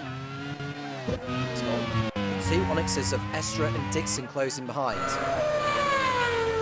As far as the team's championship is concerned, we'll start with the drivers actually. Scott Dixon in the lead by 8 points over Kevin Magnussen. points back is Felix Rosenquist. Dixon looking to keep his run of top 4 finishers going. He's in 5th place so far.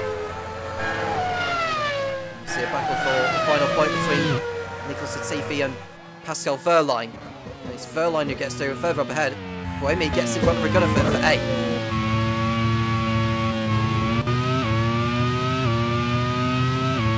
The team's championship. The Oaks are ahead by 6 points over Arrows, and it's Haytotti in 3rd, a further point back. And it's Von Mattel in 4th on 47. Just 10 points separating the top 4 teams. And the team in 5th place are surprisingly Ram Racing.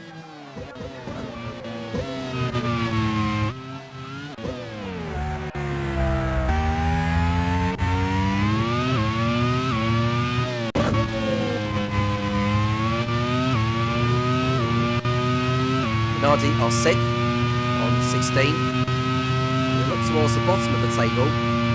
Just 3 points separate the bottom 5 teams. BAR, Kramer, Simsek, Prost and Force India. Long way to go yet in this race. It can all change. And a long way to go yet in the season.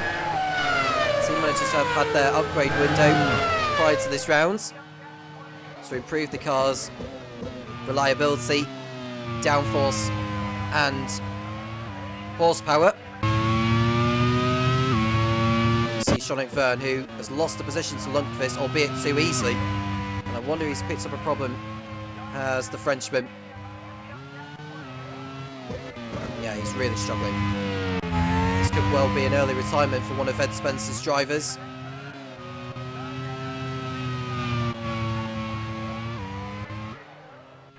We saw some drivers take some time to get off the circuit, and Verne has been scattered by drivers coming through. There goes the Carlin of Pato Award. Yeah, Verne will be in the pits at the end of this lap, that's for certain. He's holding up the Kramer, Simsek going through. That won't have helped Christopher Bell by any means, and Verne is able to get his car back to the pits.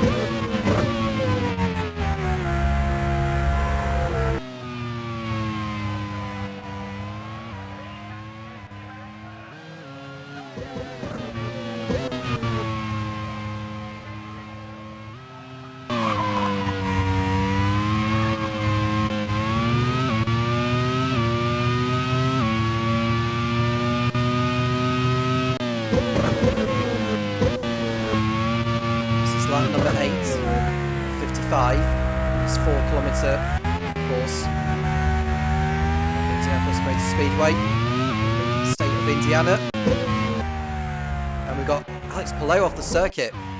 He's already been in the pits for repairs, and he's had an off as the Spaniard.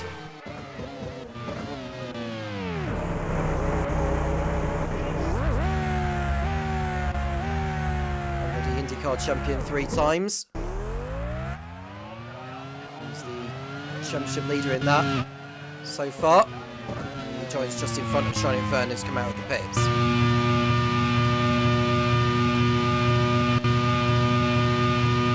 Lap 8 completed for Antonio Fitz-Acosta. Scott Dixon heading through on Kevin Estra.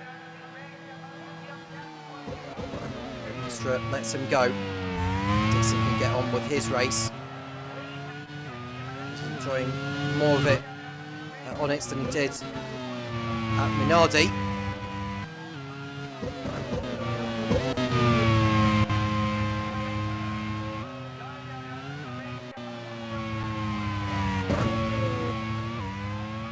Just the one retirement so far. Rio Hirakawa taken out by Nolan Siegel. He'll be excluded from the event.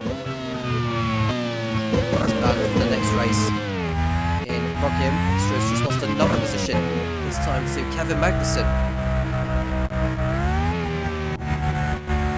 It's not going to be better for the Frenchman. Already on lap 9. He might be on a heavy fuel load compared to the others. Nice and crisp behind McLaughlin. Fight for P2.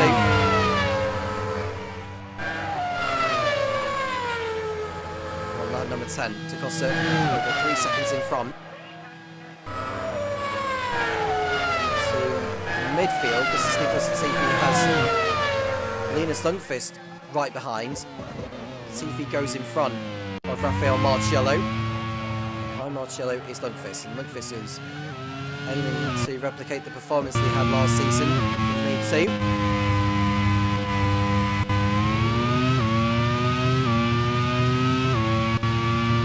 Andretti had a positive start to the season with both cars in the points in Aruba. There's been double non-finishes since then.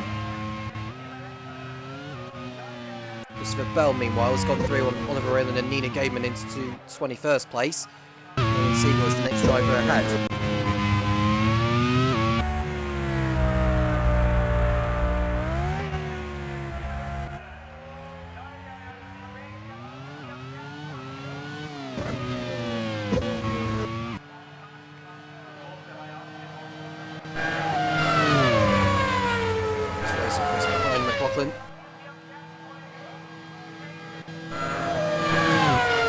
Dixon staying in touch. Not going to be too far away from pit stops, I don't think.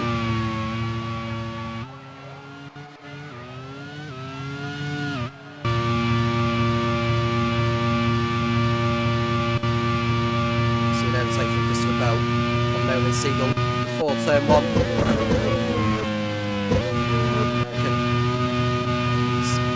Back through the field and get a points finish out of this.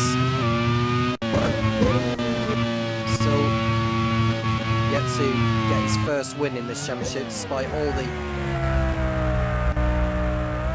close calls, particularly the one in Aruba and most particularly last time out in La Plata. Luck has not been on Christopher Bell's side so far this season.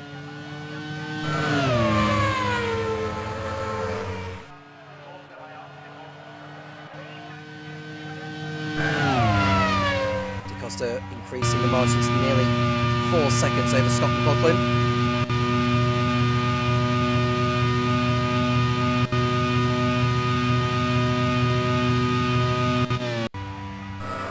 Marciello behind Nicholas Latifi. So an overtake almost, no it's not. It's staying behind the VAR for the time being.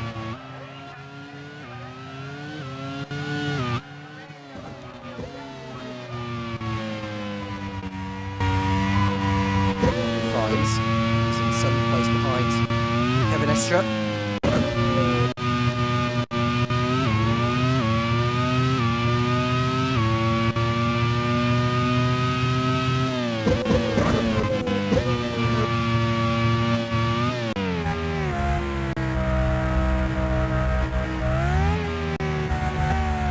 We've got an off for Nina Gaiman in the Simtech, and he's collided both Simtechs in the gravel. Disaster for Liv Simtech's team. It looks more like Nolan Siegel had cut across on Nina Gaiman, and the pair of them were off the circuit.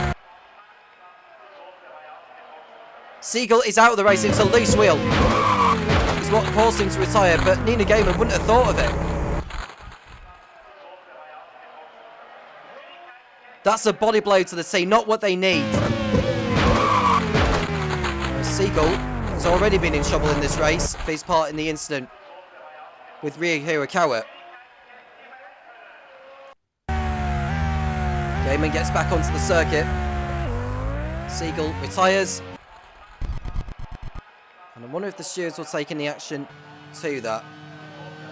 It wasn't the best of awareness really from Nolan Siegel, and that's me being generous with my choice of words. Back of the grid penalty for Nolan Siegel in the next race that he competes in. No, it's not going to be in Rockingham because he's banned from that. It'll be the one afterwards at Dijon-Bourgogne.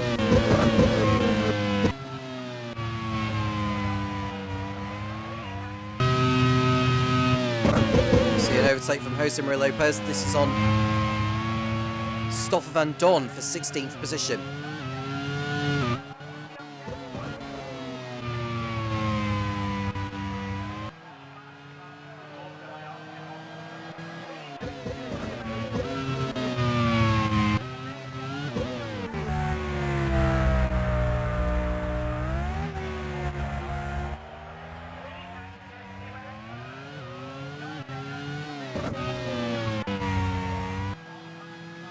Further back we're seeing Christopher Bell.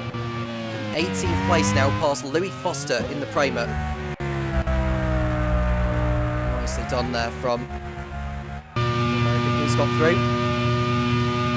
Set about his next target. So Verline is sole survivor Minardi. He's behind Murphy Ragunathan.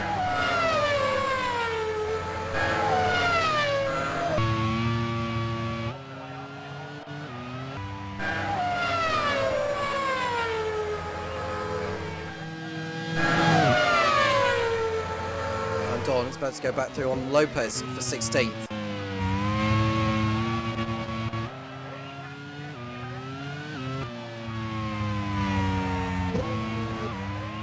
Rosenquist in P3.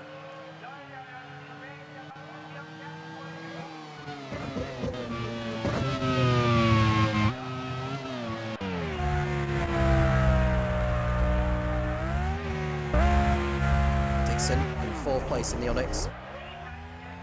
Locking up in front of Kevin Magnussen, both of which are fighting for position. We're coming close to the first round of pit stops. I wonder who's going to be pitting in first. We'll find out very, very soon.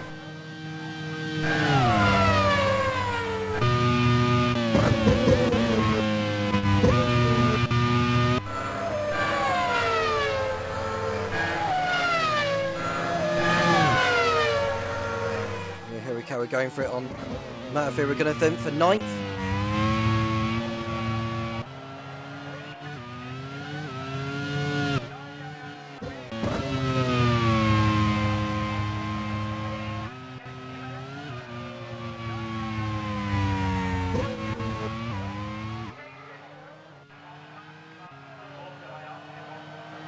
Coughlin keeping hold of 2nd place ahead of Rosenquist through turn 8 together.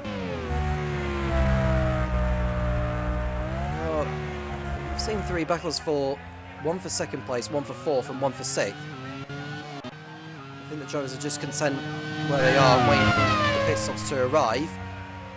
Not really seen too much action in this race so far. But Costa isn't complaining about the way the race is going. In the overall picture, he cares about where he's at. 2 retirements, Nolan Siegel and Ryo Hirakawa.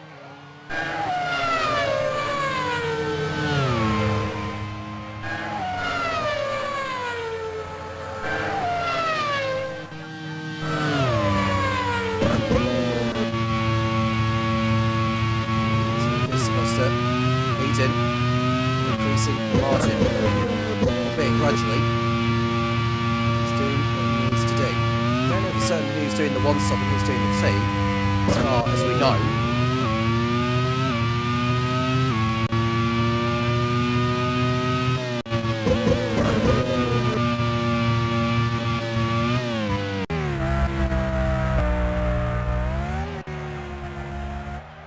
Coughlin and Rosenquist coming through turn 11.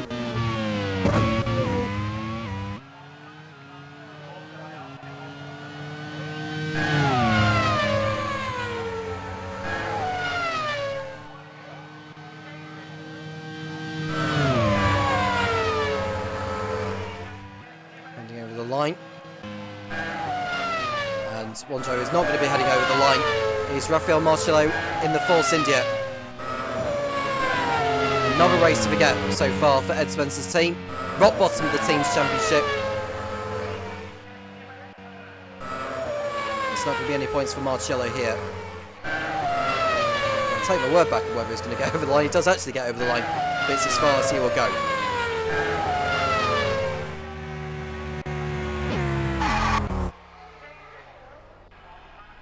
Out of the race goes Marcello. And Marshall will go to pull the car away. And the Gaben dodging around, as does Sean-Eric Verne. That's below. Well, he's trying to make his way through. That. I don't know what's going on there. I mean, the car needs to be pulled out of the way. Did it get craned away?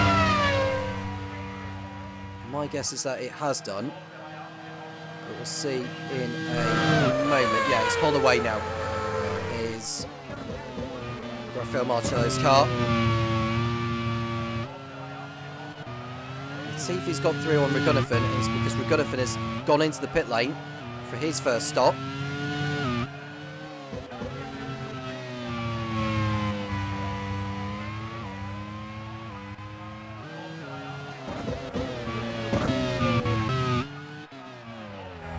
See Latifi in 10th. And Sundqvist in P11. Ahead of Jake Dennis and Igor Fraga.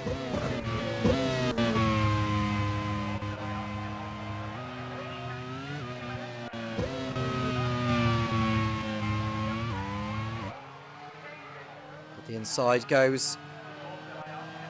I think that was that Scott Dixon who got through on? No, it's Kevin Estre on Robin Frines. I think Frines got ahead of Estre earlier on in the lap, and then Estre's just found his way back through again.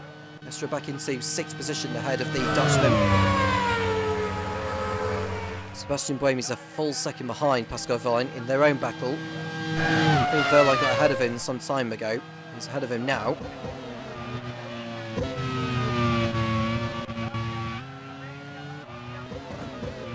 Two pit stops happening, one at Minardi and one at Prost. Wehrlein and Buemi are in, which will promote the two Andretti's up into the top 10. Scott Dixon in 4th ahead Kevin Magnussen. Dixon hasn't won in the Grand Prix Series since Buenos Aires last season for Minardi. Kevin Magnussen going for win number 3 of his career. He's second in Aruba a few races ago. Rosenquist behind McLaughlin, and Frines heading through on Estre for P6. Charlotte Verne into the pits for Force India.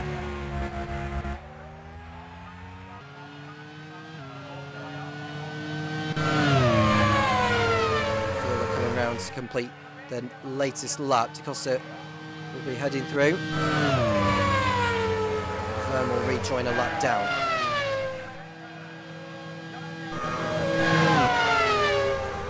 He's coming out of the pits. He's going to rejoin, most probably in between. Well, I'll say the HRT and the Arrows, but he's actually got in front of McLaughlin on the road. McLaughlin had to lift off the accelerator to avoid running into him. So he only just appeared out in front. McLaughlin will feel rather dejected by that. He's on the fresher tyres now, is Charlotte Verne, so he may be able to pull away from McLaughlin and Rosenquist. That has helped Da Costa pull away even further. The gap is now 7 seconds.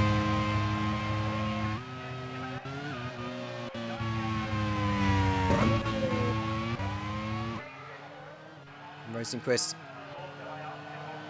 into the slipstream. Does he go for it on McLaughlin? He does! Rosenquist on the inside of Scott McLaughlin, and second place is his. McLaughlin will be dejected even more now. Da Costa making his way into the pits at the end of lap number 20. Is anyone else following in it? Spillo is coming for his first scheduled stop. It's unlikely he'll be coming away with any points. Rosenquist will go into the lead ahead of Scott McLaughlin, who's right in the slipstream of him. He might be able to have a go at him into turn number 1. Does he go for it? He does not.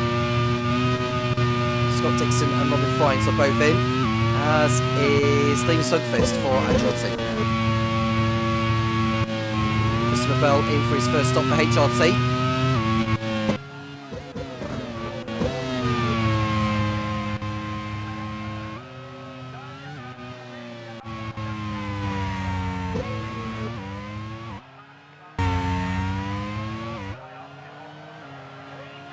And we see the front wing gone from the Prima. That was very bizarre.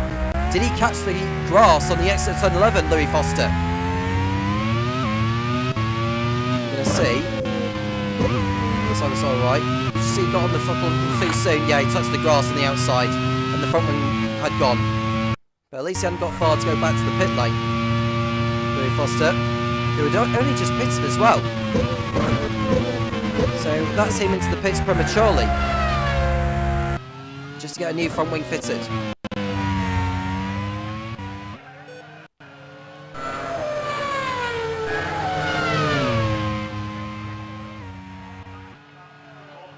.7 the margin between Rosenquist and McLaughlin. DeCosta rejoined the race in 6th position ahead of Scott Dixon.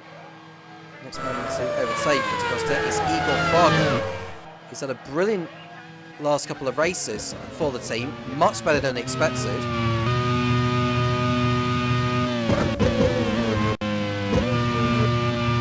Jake Dennis in for Andretti. Likewise for Igor Fargo, that releases DeCosta. All the clear track he needs.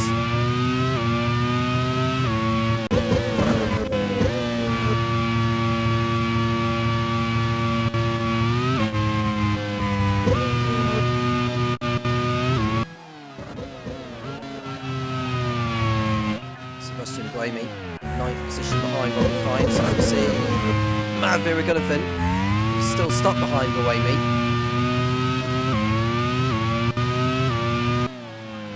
Van Dorn for Carlin, just about keeps the car points in the right way.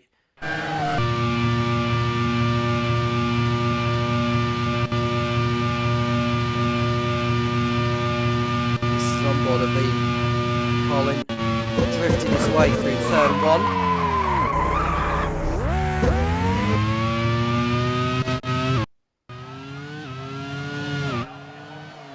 So Van Dorn in 15th.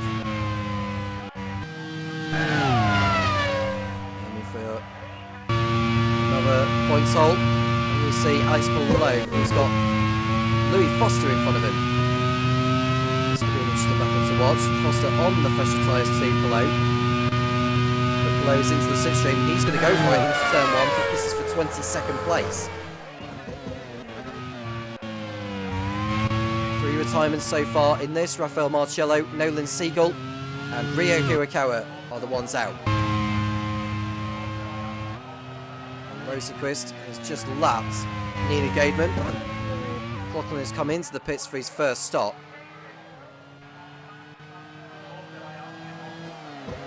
McLaughlin rejoins behind DeCosta. He'll be on fresher tyres though, will McLaughlin, which will help. Lundqvist gets overtaken by Nicholas Latifi into turn 1. No harm done.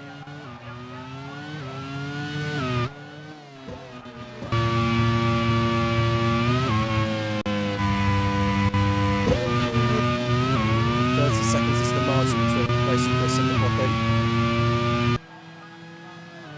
And Dixon has sent him further down the order. That has not helped Scott McLaughlin at all. Dixon through at last. Rosenquist continuing to pull out the margin, which could help him get 2nd place.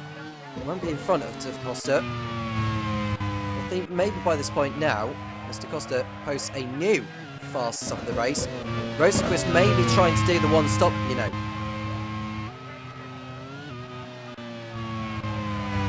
I think we're getting into that phase where we should start seeing the one stoppers, and Rosenquist is the only driver in the top 10. So is the only driver. Pascal Verline. I don't know what's trying to do that, but I think he's been in.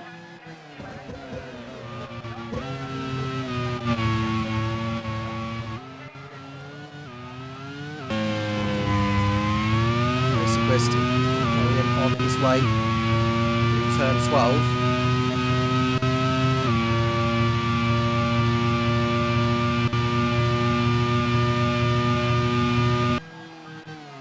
That's one McLaughlin. Taken by Kevin Magnussen.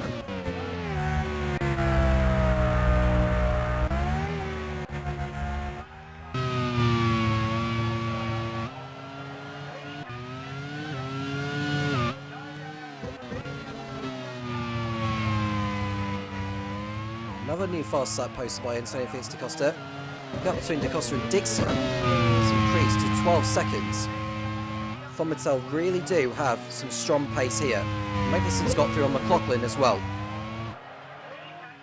Kevin Estra pits for Onyx.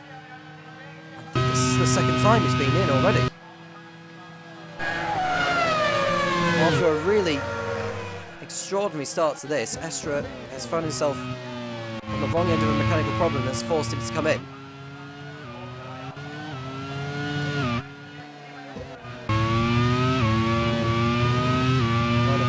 Engagement. It's coming round the penultimate turn. Estra does rejoin the race in 19th position ahead of Verne.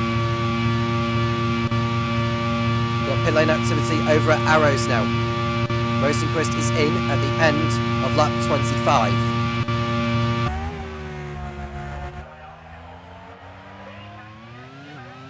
De Costa will go into the lead, but will Dixon get into second place? My guess is that he won't.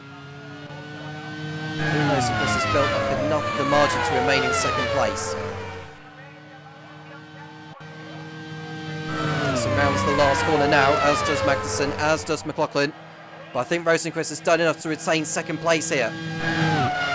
Well, no, he hasn't. He's behind Dixon. He's behind Magnussen as well, is he? He is. As Linus Sundqvist posts the new fastest up of the race. Coming into this race nicely, actually, is the young Swede. Kevin Magnussen, P3. Now ahead of Rosenquist has got McLaughlin right behind. There's the man who is beginning to show some real pace in this. Felix Rosenquist. He's got Buemi in front. Should be able to go past him into the left hand of turn A, which doesn't do so. Someone's made an overtake. It's McLaughlin on Rosenquist. McLaughlin is through on the Swede. Into fourth position goes Scott McLaughlin. What can he do from here?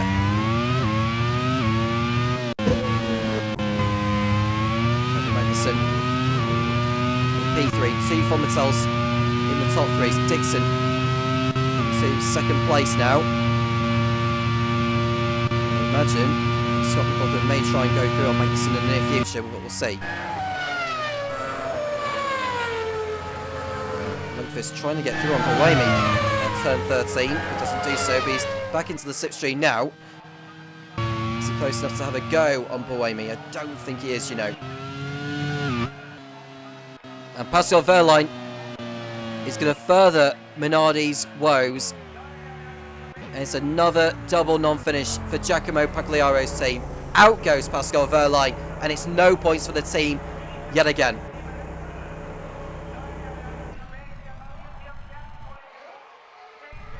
A rotten start to the season. Just 16 points on the board for the team, who were tipped at the beginning of last season to go for the championship, but this season they are going nowhere. Both drivers out before half race distance.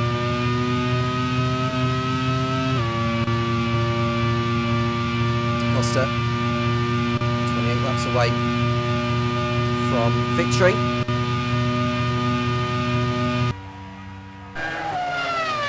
He's won 6 times already in the Grand Prix Series. His first one came with Super Aguri in Season 2. He won 5. Or was it 6 in Season 3?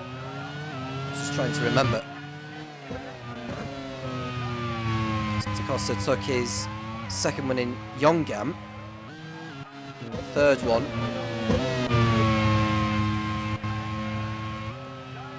came in Istanbul, where he had won.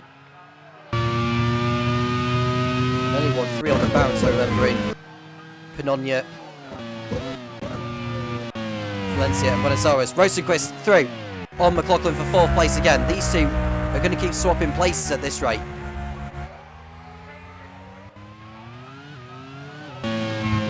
Magnussen using that 6 advantage to pull away from them. Go off to Scott Dixon, who's another couple of seconds in front.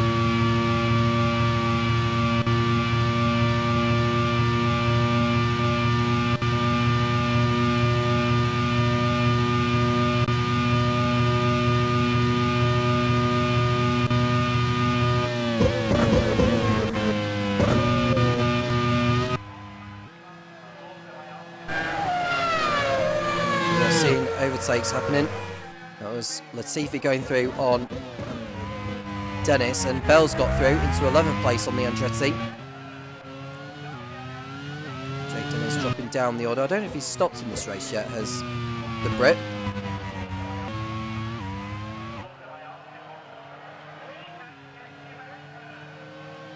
Further up ahead is Kevin Magnussen. Don is in 13th ahead of Jose Maria Lopez and Igor Fraga.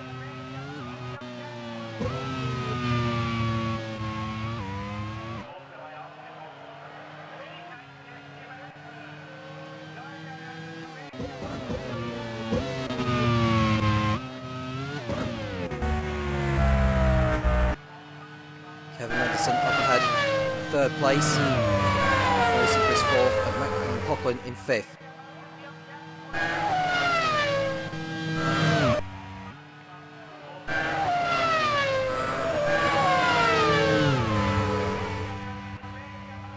And Christopher Bell behind Nicholas Latifi, 4th position.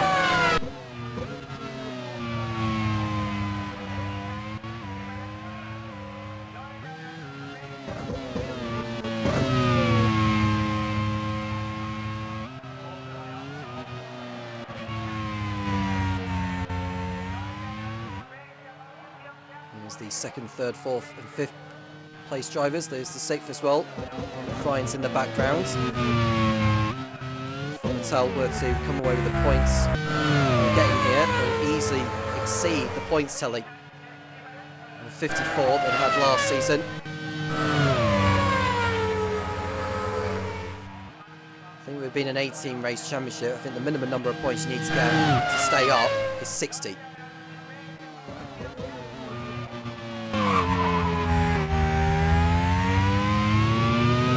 Running in 9th position behind Sebastian Buemi. 2 VARs inside the points. 25 laps to go.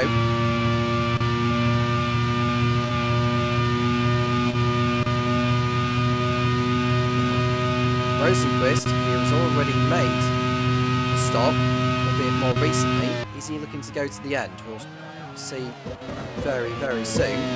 I reckon he will be, hence why the likes of Dixon and Magnussen got ahead of him. McLaughlin got ahead of him for a moment.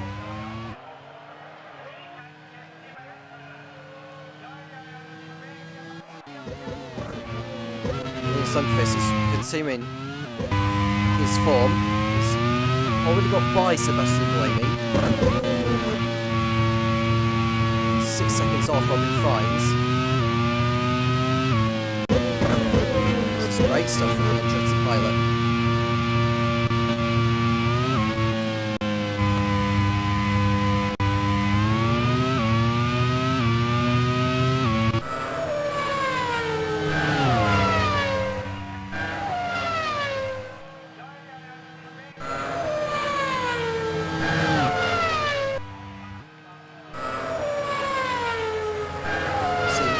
Bell behind Nicholas Latifi on the pit straight.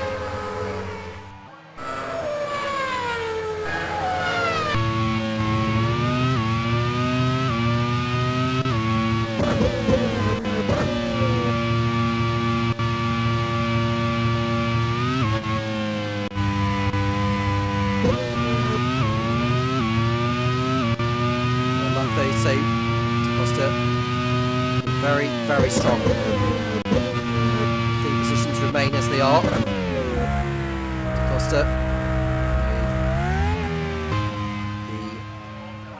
the points for the race win. Into this round, he was on 10 points. Victory will put him on 35. Scott Dixon will remain in the lead. 11 points clear over his nearest rival, Kevin Magnussen.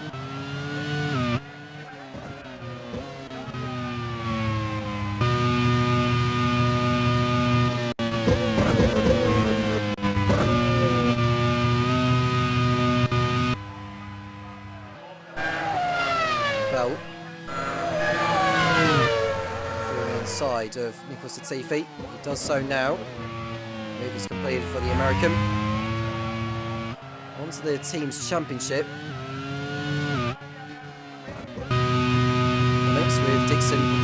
place. It would not be enough for them to stay in the lead of the Teams Championship because Von Mattel, they look like they're going to get a good haul of points. We're going to 87. Onyx will be on 75. Arrows with Rosenquist in 4th and Fine 6th. We'll be in 3rd place on 71. And HRT, got both cars inside the points. We'll go on to 61. DaCosta entering the pits from the race lead. He'll fall behind Dixon, Magnussen, Rosenquist, McLaughlin, Frines, and most probably Lundqvist.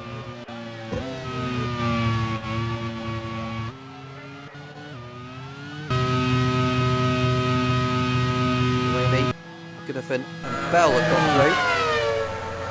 DaCosta will rejoin behind Jake Dennis and Nicholas Latifi in P12.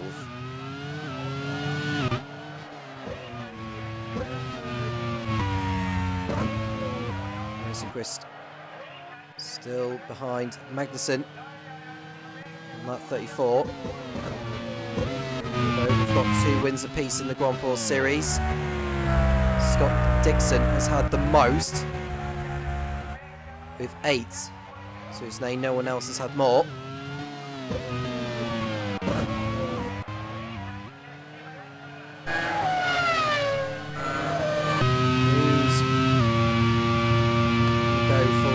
This time around. Well, Louis Foster's at the back of the field, so no, he's not in the fight for the race win here. And Lester's just overtaken Oliver Rowland for 16th place.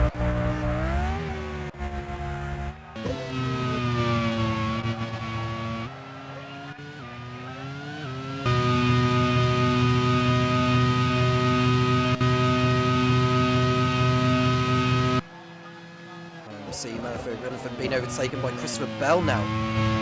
Bell through into 8th, making his way back through the field very, very nicely after that spin at turn 1.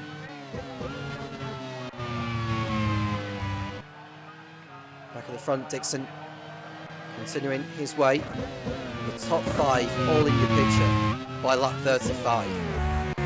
Incredible to see. Dixon backing up still, and again.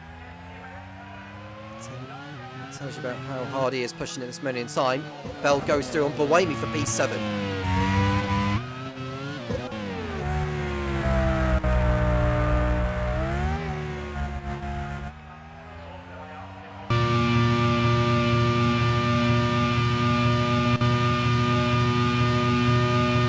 Magnussen enters the pits. Still Rosenquist. That was Gunnathan and Dennis going into the pit lane together. It's getting very busy down in pit road. Bell is also in. So that releases McLaughlin, Frines, Lundqvist, Buemi, Latifi and DaCosta. Goes back into P7.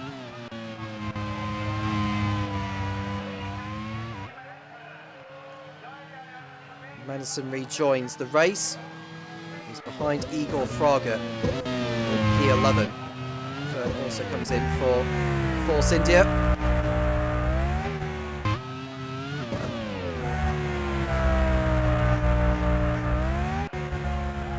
Nina Gaiman in also for Simtech.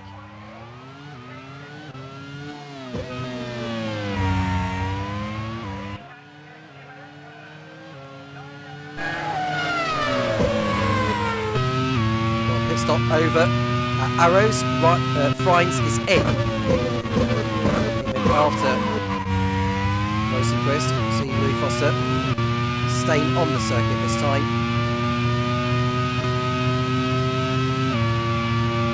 Incredibly, only 4 drivers out of the race so far. Pascal Verline, Rafael Marcello, Nolan Siegel and Ryo Hirakawa. See if he comes in his final stop for BAR.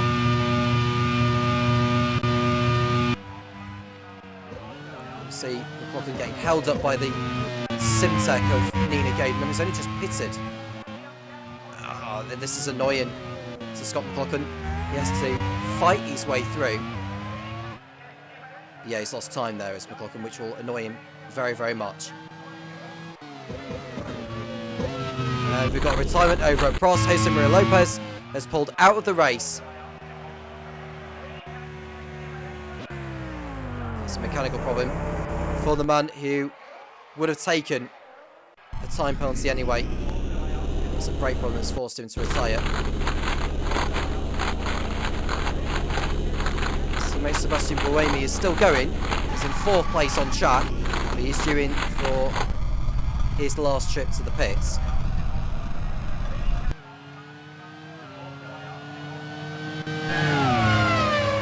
Lachlan remains out there for the time being.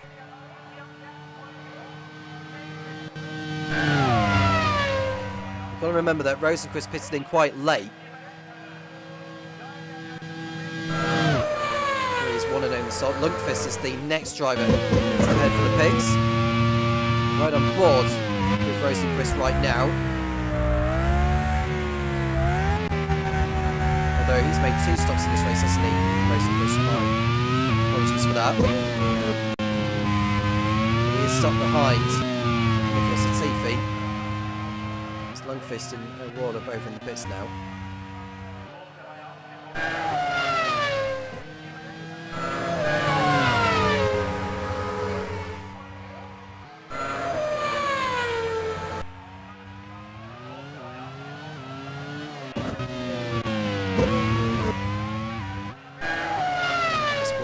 It's the next driver to head for pit road in the Ram. Dixon is due in the pits for his last stop, which will come very, very soon.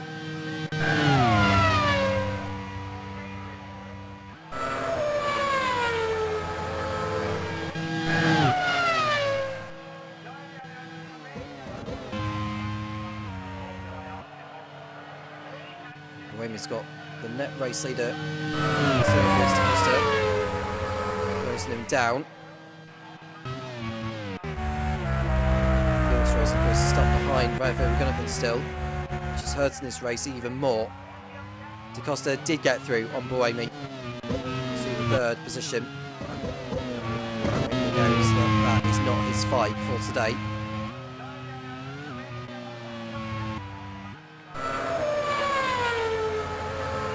Continuing to get held up by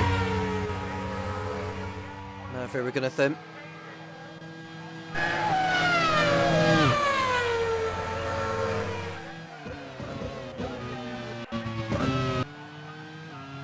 Scott Dixon through turn 12, stays out for another lap.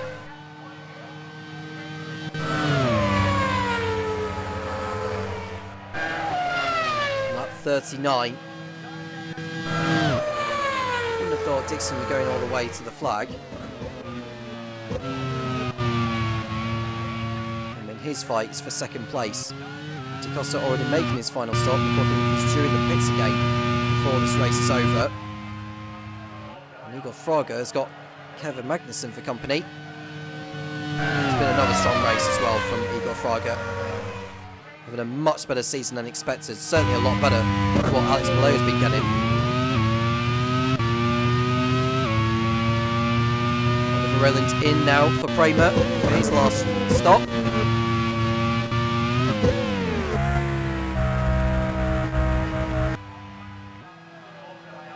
Gunnarsson gets overtaken at last by Felix Rosenqvist.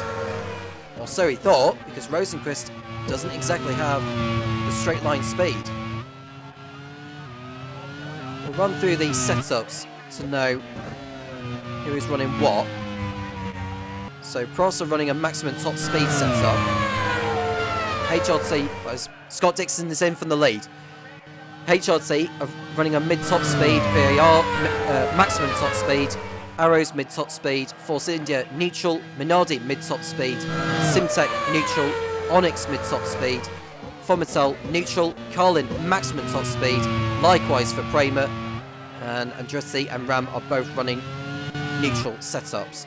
Sebastian Buemi pits from 4th place, Dixon will rejoin in 3rd ahead of Kevin Magnussen.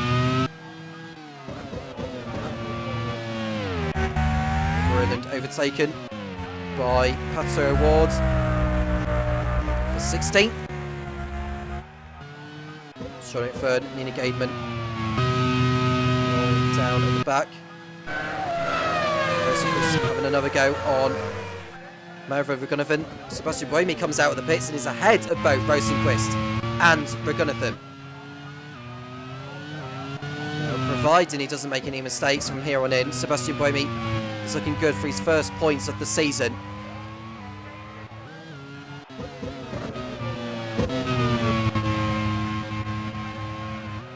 Prost really need these points so much.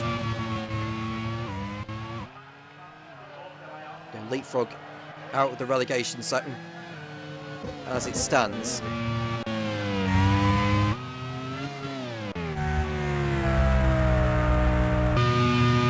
It's just been overtaken by Felix Rosenquist. It's Buemi.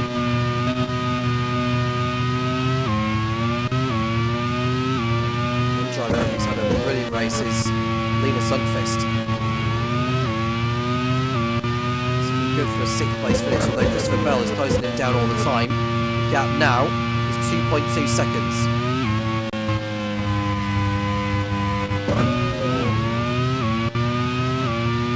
When is Scott McLaughlin going to come in for his last stop? It can't be too long now.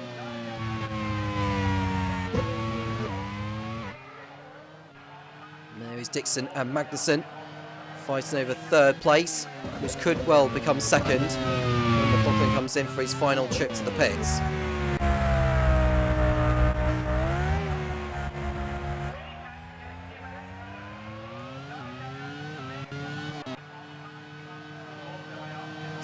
Costa in 2nd place for Von Mattel.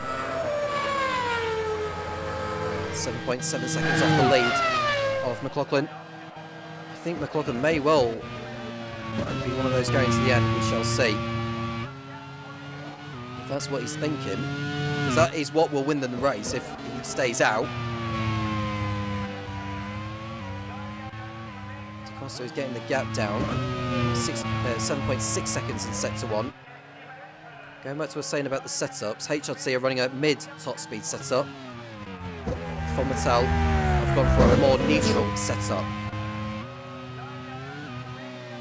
So, the 2nd sector, I think, is where the Von Mattel is going to gain more time at compared to the HRT.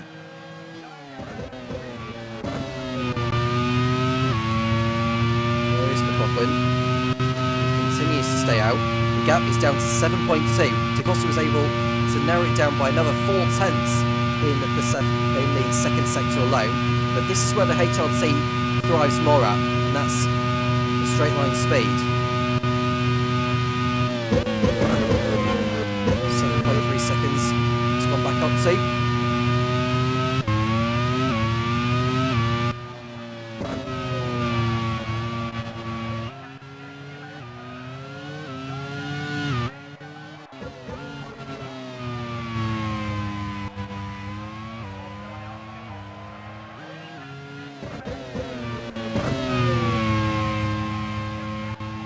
Laps remaining here at Indianapolis. Round 4 of the championship.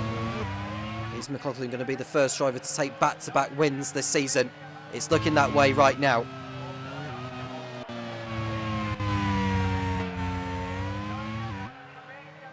And Dixon is stuck behind Louis Foster to lap. Kramer have not had the best of races today, it has to be said. Both Rowland and Foster outside the top 15. But still on course to finish, nevertheless. Igor Fraga has made his last stop. He's running in 14th, just in front of Kevin Estra.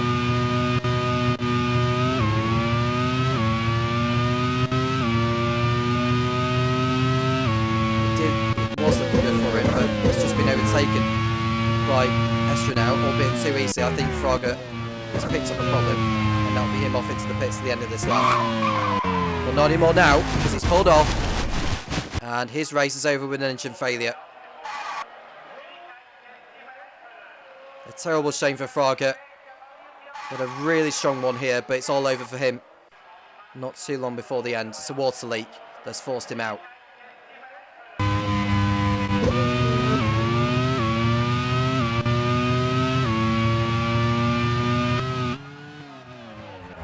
Jonathan is running in P11 just in front of Jake Dennis.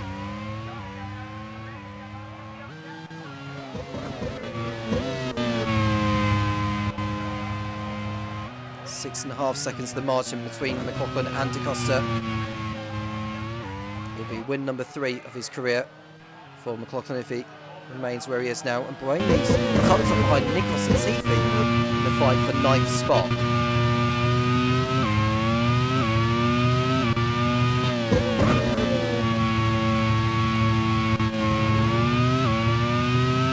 DaCosta is not getting the gap down anywhere near enough on McLaughlin. There goes Vern on the Carlin of Pato Award for 15th.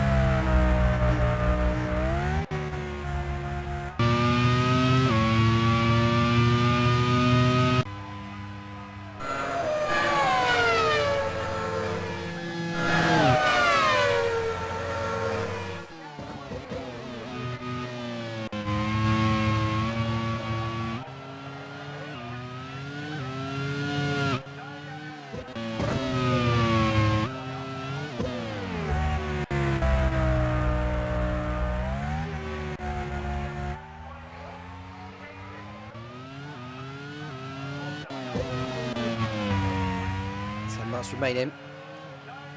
Made that 9 for McLaughlin. DaCosta over the line. It'll be 6.3 seconds. DaCosta is not getting the gap down anywhere near enough. There's a back marker ahead of him.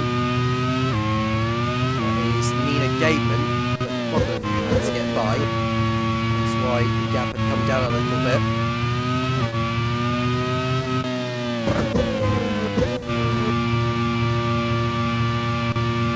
What happened with Christopher Bell last time out in La Plata, where he pulled out from the lead with 5 laps left. Meanwhile, Sebastian Buemi still yet to get his first points of the season.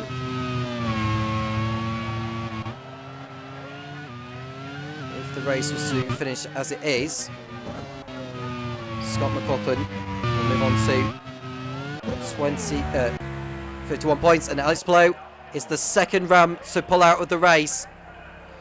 A disappointing day for team manager Ross McGregor.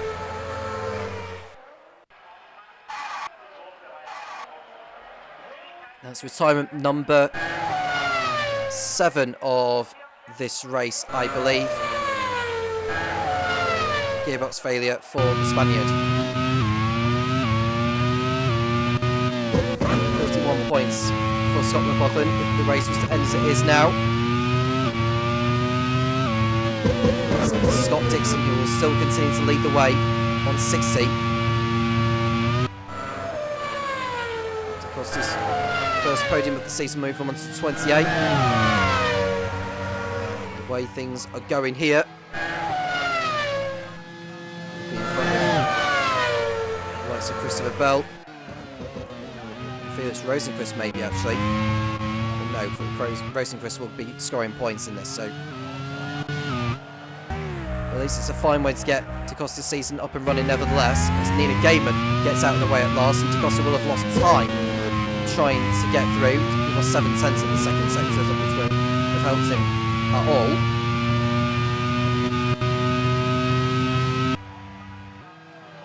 And there we see your race leader, Scott McLaughlin. He's won twice in the past, and a stop last season. La Plata last time out. Become the first back-to-back winner in the Grand Prix series.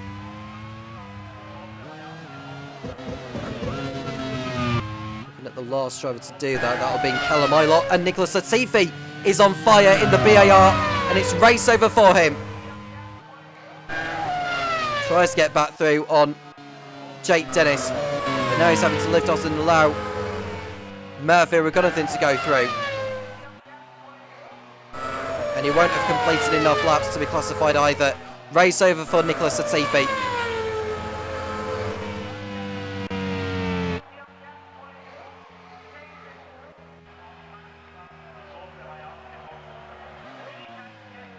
And out of everyone's way before the end. Reliability is beginning to hit the drivers now. It's beginning to hit the cars.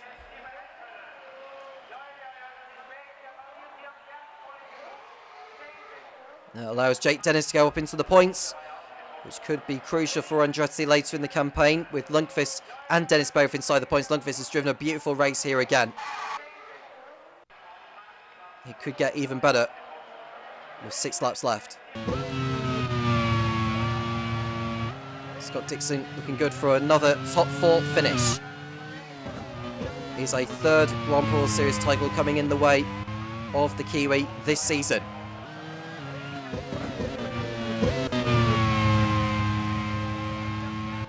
Kevin Magnussen is 4th, and we've got a pit stop over at BAR. Melvin Gunnavan rounds off the team's day by coming in. He may be able to go for a fastest lap, depending on track position when he comes out.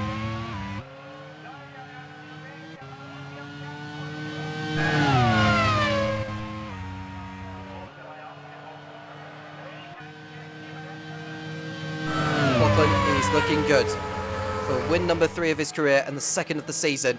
He'll be the first repeat winner this campaign as Gunnavan comes out of the pits in front of the HRT. If I was McLaughlin, I would just back off and allow the BAR to go.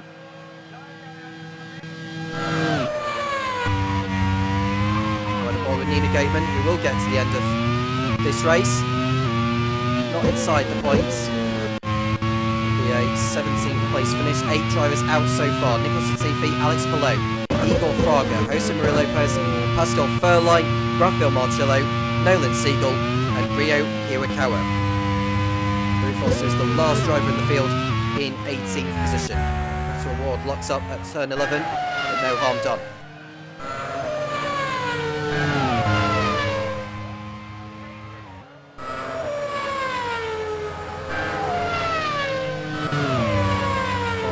Seconds is the margin between McLaughlin and DaCosta. It's come down to 5.1.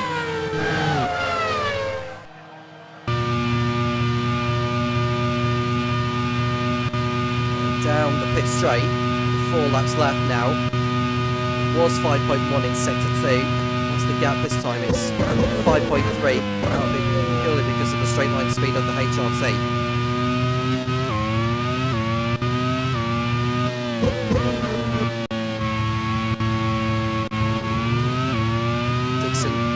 Seconds in front of Kevin Magnussen, who's also 5 seconds in front of Robin Fries.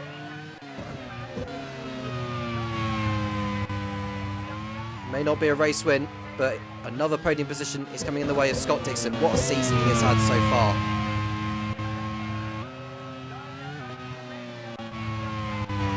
This win will put, this 3rd place will put Dixon on 60 points. He'll come close to exceeding his points tally of last season when he was at Minardi. Picks up 67 points after 16 races for the team of Minardi. This time around, Dixon will be on 60 after the first 4 races. The gap is 4.8 seconds between McLaughlin and DaCosta in sector 2. He'll probably go back up again, only by a 10th. Murphy we're going to rejoin in 16th position, and he's trying to go for a fastest lap.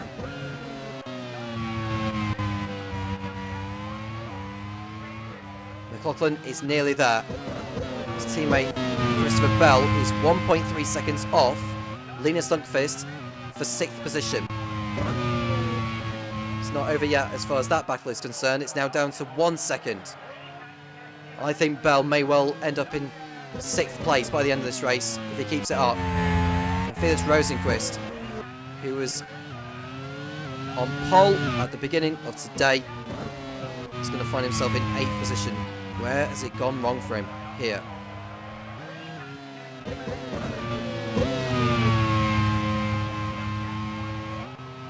.4 seconds between McLaughlin and DaCosta.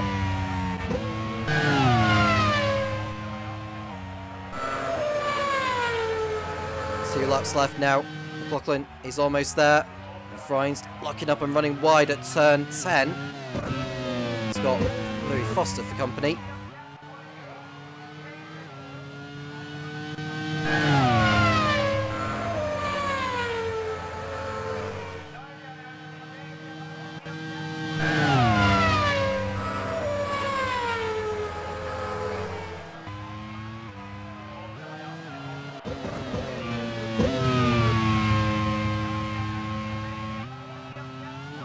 Hence the margin between Lundqvist and Bell. Lundqvist may just hang on. Charlotte Verne just be wanting to get to the checker flag for Force India. We've had another below par day today.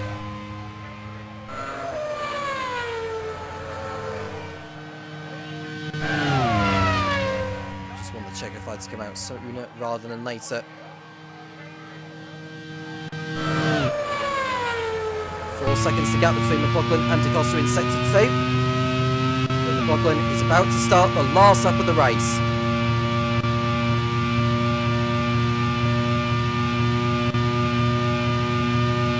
Line 4.1 seconds is the gap. There's no way that DaCosta's going to catch McLaughlin from here.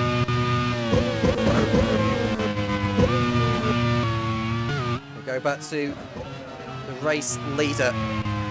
He's driven brilliant races, timed the strategy to perfection.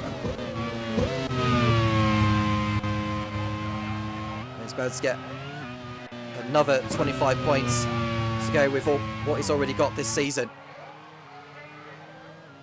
HRT are really proving that they can take the fight to the likes of Von Mattel, Arrows and co. This win will elevate them into the lead of the team's championship once again here.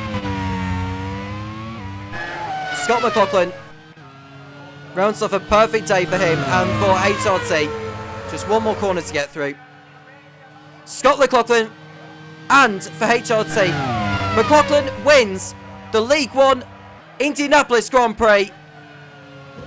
Less than 4 seconds behind is Antonio Felix da Costa. A second place finish for him, his first podium of the campaign. And it's Scott Dixon who rounds out the podium for Onyx. He remains in the lead of the Drivers' Championship. Kevin Magnussen in 4th place for Mattel. It's a great day for them. Robin Friends is 5th for Arrows. And Linus Lundqvist will just hold on ahead of Christopher Bell and Felix Rosenqvist for 6th place. A fine effort from him. Bell 7th, Rosenqvist 8th. Sebastian Buemi, the reigning champion, gets his first points of the season in 9th. The last point going to Jake Dennis and for Andretti.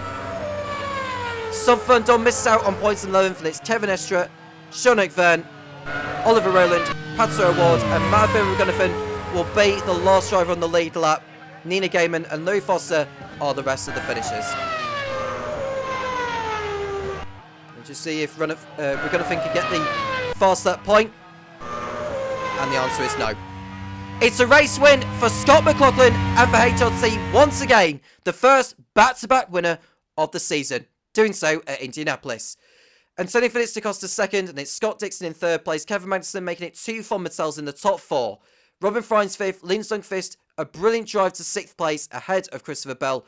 Felix Rosenqvist in 8th, disappointed for him. Sebastian Buemi with his first points of the season in 9th. Jake Dennis making it 2 Andretti's in the top 10. Stoffel Van Don 11th, followed by Kevin Estra. Sean Fern in 13th place for Force India. Then it's Oliver Rowland and Patrick Award. Manfred McGunnifan pitted in towards the end of a problem, but made it over the line in 16th. Nina Gaiman and Louis Foster 1 lap down each in 17th and 18th place. Nicholas Seavey retired towards the end, missing out on points. Alex Palou retiring with a gearbox failure. Igor Fraga making it 2 rounds out of the race. Jose Maria Lopez, Pascal Verline, Rafael Marcello and Rio Hirakawa with the rest of those to not finish. Nolan Siegel also retired and disqualified and banned for the next race for his part in the incident with Rio Hirakawa on the first lap. The pole position point went to Linus Lundqvist, or Felix Rosenqvist I should say. Linus Lundqvist got the point for the fastest lap. 2 Swedes getting the pole position and fast lap point. That is that. League One at Indianapolis is over and done. It's not quite the chaos that we saw last season, but it's a brilliant day once again for Scott McLaughlin here at Indianapolis. That's 2 wins in a row, making him the first repeat winner this campaign. And HRT are really, really finding their feet this time around. They could really, really challenge for the championship this season. That's for absolutely sure. It's 4 top 4 finishes in a row for Scott Dixon. That keeps him in the lead of the Drivers' Championship. It's time to run down on the League One Drivers and Teams Championships in the voice of Topher Smith, and I'll see you for the next race in Rockingham in a couple of weeks' time. Topher, over to you. So it's 2 in a row for Scott McLaughlin, the first repeat winner of the season. And did he earn that victory with a bold strategy to go long in his second stint? So Scott McLaughlin with a second victory today ahead of Antonio Felix da Costa, and Scott Dixon keeping up his strong start to the season in third. A very happy podium there. But what has this done to our championship standings? Well, Scott Dixon, with his third place today, keeps the lead of the standings on 60 points, 9 ahead of Scott McLaughlin, who moves up to second in the standings with his second victory of the season today. Kevin Magnussen third on 49. Robin Freins ahead of his Arrows teammate, 34 points ahead of Felix Rosenquist, 32. Christopher Bell, 30 points for him. What could have been for him today had it not been for that spin early on? Antonio Felix da Costa's second place today has moved him up to 7th in the standings on 28, ahead of Alex Palou, Pascal Wehrlein, and Jake Dennis in the Andretti, 10th in the standings on 13 points. And in the teams, HRT leads the way on 81 points ahead of Fomital on 77, quite close between those two, with Onyx Grand Prix falling out of the championship lead down to third, but still very much within touching distance.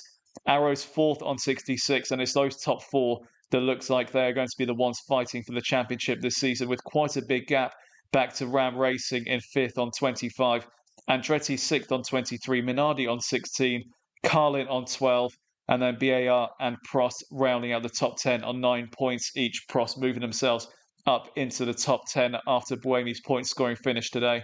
And at the back of the order, Proma Racing on 8, Simtech also on 8, and Force India rounding out the field, currently on 6 points. Well, another fantastic day of action here today. The Brickyard has once again delivered here in Indianapolis, and we can't wait to bring you the next round of the championship, which will come from Rockingham in the United Kingdom. But until then, thank you so much for tuning in. I'm Topher Smith. Take care.